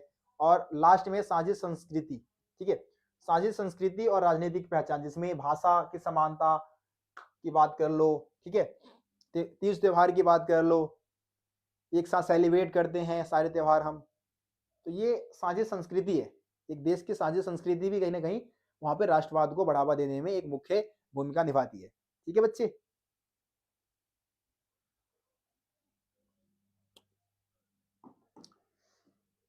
आओ अगले क्वेश्चन की बात करते हैं, धर्मनिरपेक्ष राज्य किसे कहते हैं? बहुत आसान क्वेश्चन है।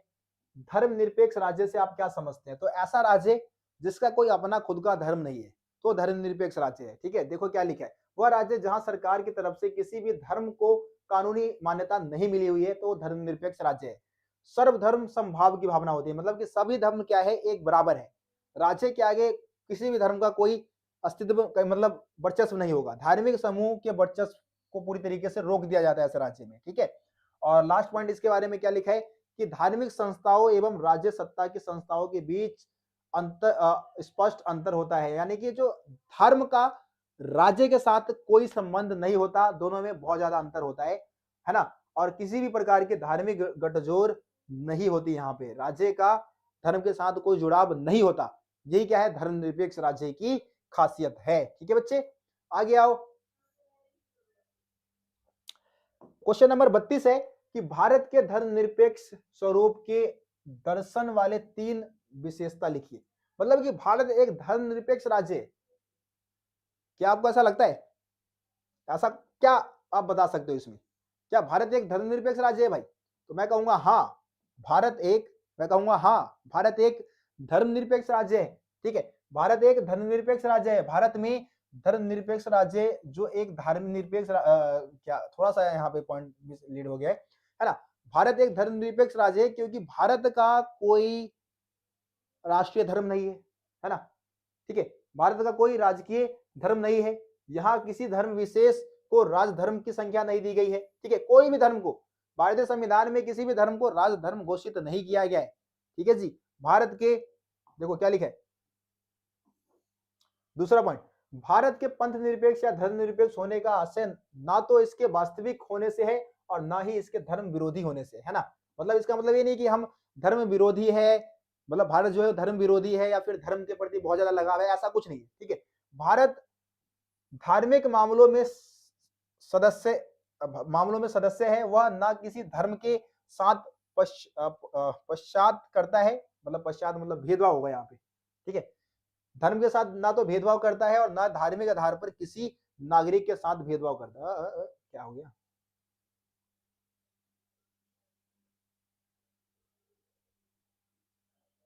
मतलब कहने का ये कि भारत ना तो किसी धर्म के सपोर्ट में है और ना किसी धर्म के साथ भेदभाव करता है ना। सभी धर्म को एक बराबर एक समान मान के चलता है भारत।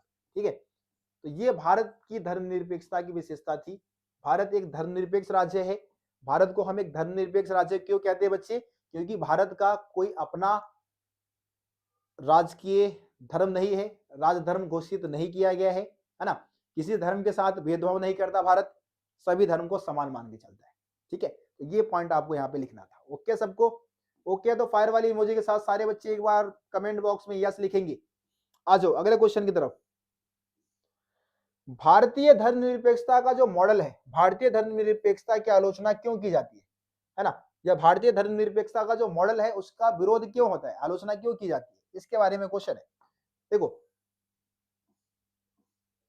तो कुछ जो धर्म विरोधी है उनके अनुसार जो भारत का जो धर्मनिरपेक्षता का मॉडल है वो धर्म विरोधी है तथा धार्मिक पहचान के लिए खतरा पैदा करती है ना। जो धर्म विरोधी है उनके अनुसार जो भारत का जो धर्मनिरपेक्षता का मॉडल है वो क्या है, धर्म विरोधी है और ये धर्म के लिए खतरा उत्पन्न करता है।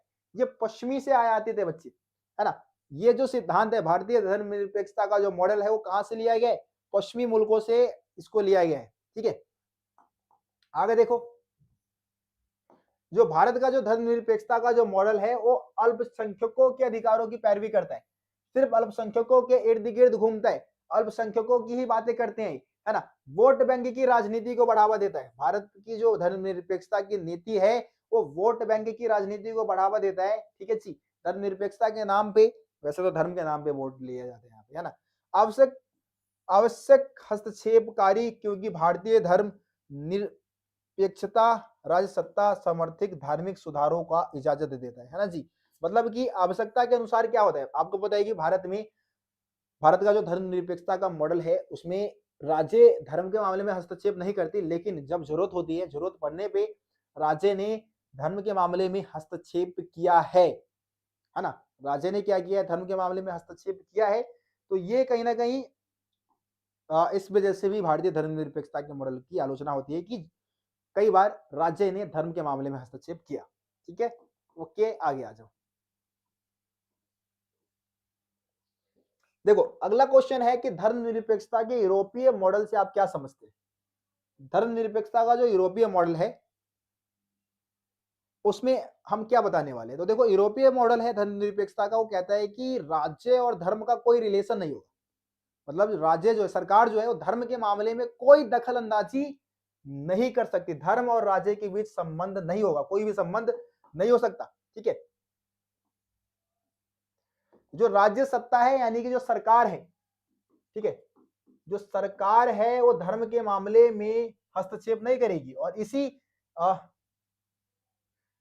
प्रकार धर्म राज्य सत्ता से के मुद्दे पर हस्तक्षेप नहीं करेगा। जो धर्म है वो भी सरकार के कामकाज में कोई टांग नहीं अड़ाएगा। ठीक है, राज्य सत्ता की कोई नीति पूर्ण रूप से धार्मिक तर्क के सार्वजनिक नीतियों का आधार नहीं हो सकता, बन सकता, आधार पर नहीं बनाई जा सकती। मतलब कि धर्म के आधार पे ना, मतलब कहने का ये, इस पॉइंट को मैं और आसान बना देता हूं कि राज्य सत्ता का मेन पर्पस होगा कोई ऐसी नीति ना बनाए जो कि धर्म के ऊपर आधारित हो। ठीक है, या धर्म से रिलेटेड हो। ठीक है, कोई ऐसे कानून वहां पे नहीं बनाया जा सकता। इसके अलावा राज्य किसी धार्मिक संस्थाओं को कोई सहायता प्रदान नहीं कर सकते। ठीक है, ये है यूरोपीय मॉडल धर्मनिरपेक्षता का यूरोपीय मॉडल। ठीक है, मॉडल खत्म। ये क्वेश्चन लास्ट क्वेश्चन है बच्चे, आज के इस वीडियो का हमारा लास्ट क्वेश्चन है धर्मनिरपेक्षता पर नेहरू जी के क्या विचार थे। धर्मनिरपेक्षता को लेकर नेहरू जी के क्या विचार थे। देखो, तो वैसे अगर हम नेहरू जी की बात करें तो नेहरू जी खुद किसी धर्म को नहीं मानते थे, है ना। नेहरू जी खुद किसी धर्म को फॉलो नहीं करते थे। इसका मतलब ये नहीं था कि वो नास्तिक हो गए और वो धर्म विरोधी थे, ऐसा कुछ नहीं था। बल्कि वो इस बात को कहते थे कि राज्य को धर्म के मामले में हस्तक्षेप ज्यादा नहीं करनी चाहिए, पर हाँ वो इस बात को सपोर्ट करते थे कि जो धर्म के अंदर जो बुराई है उसको दूर करने के लिए राज्य को धर्म में टांग अड़ाना चाहिए, कहीं ना कहीं धर्म में हस्तक्षेप करना चाहिए। और इसी के तहत जातिगत भेदभाव का विरोध हुआ, सती प्रथा को खत्म किया गया, या जो भी हमारे हिंदू धर्म में जो कमियां थी उसको दूर की गई। राज्य ने हस्तक्षेप किया, जैसे 3 तलाक का मुद्दा है उसको खत्म किया गया, इस्लाम धर्म के अंदर हस्तक्षेप किया गया कहीं ना कहीं। ठीक है, तो नेहरू जी हमेशा से इस बात को सपोर्ट करते थे कि हाँ राज्य जो है धर्म के मामले में हस्तक्षेप करे अगर कुछ सुधार करना चाहती है धर्म में तो। ठीक है, इसी के बारे में है, एक बार रीड कर देते हैं, समझ में आ जाएगा सबको। और फिर आज का ये लाइव सेशन हमारा खत्म होगा। देखो क्या लिखा है, सभी धर्मों को राज्य द्वारा समान संरक्षण मिले, है ना। राज्य द्वारा सभी धर्मों को समान रूप से संरक्षण मिले।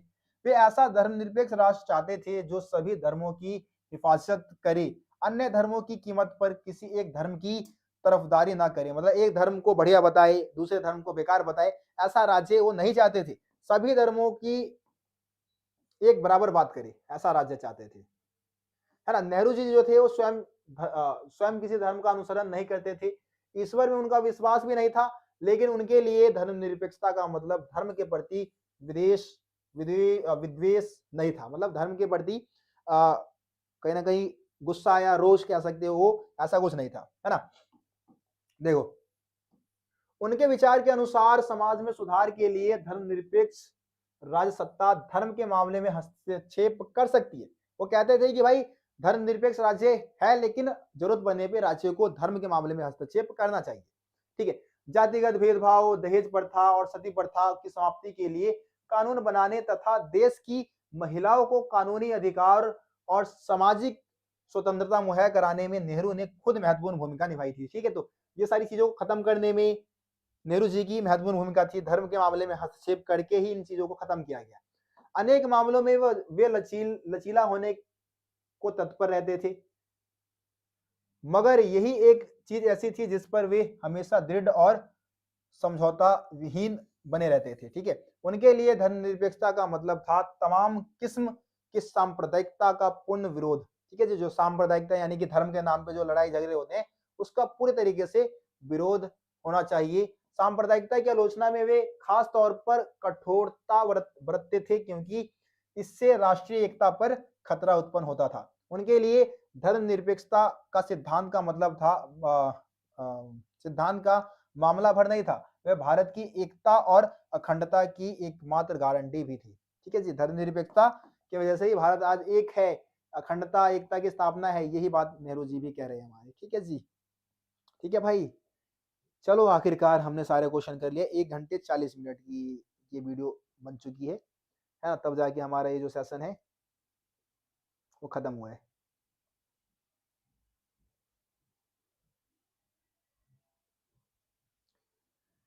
हाँ, चलिए थोड़ी देर आप लोगों से बात भी कर लेते हैं, ठीक है? उसके बाद इस लाइव सेशन को हम खत्म करेंगे।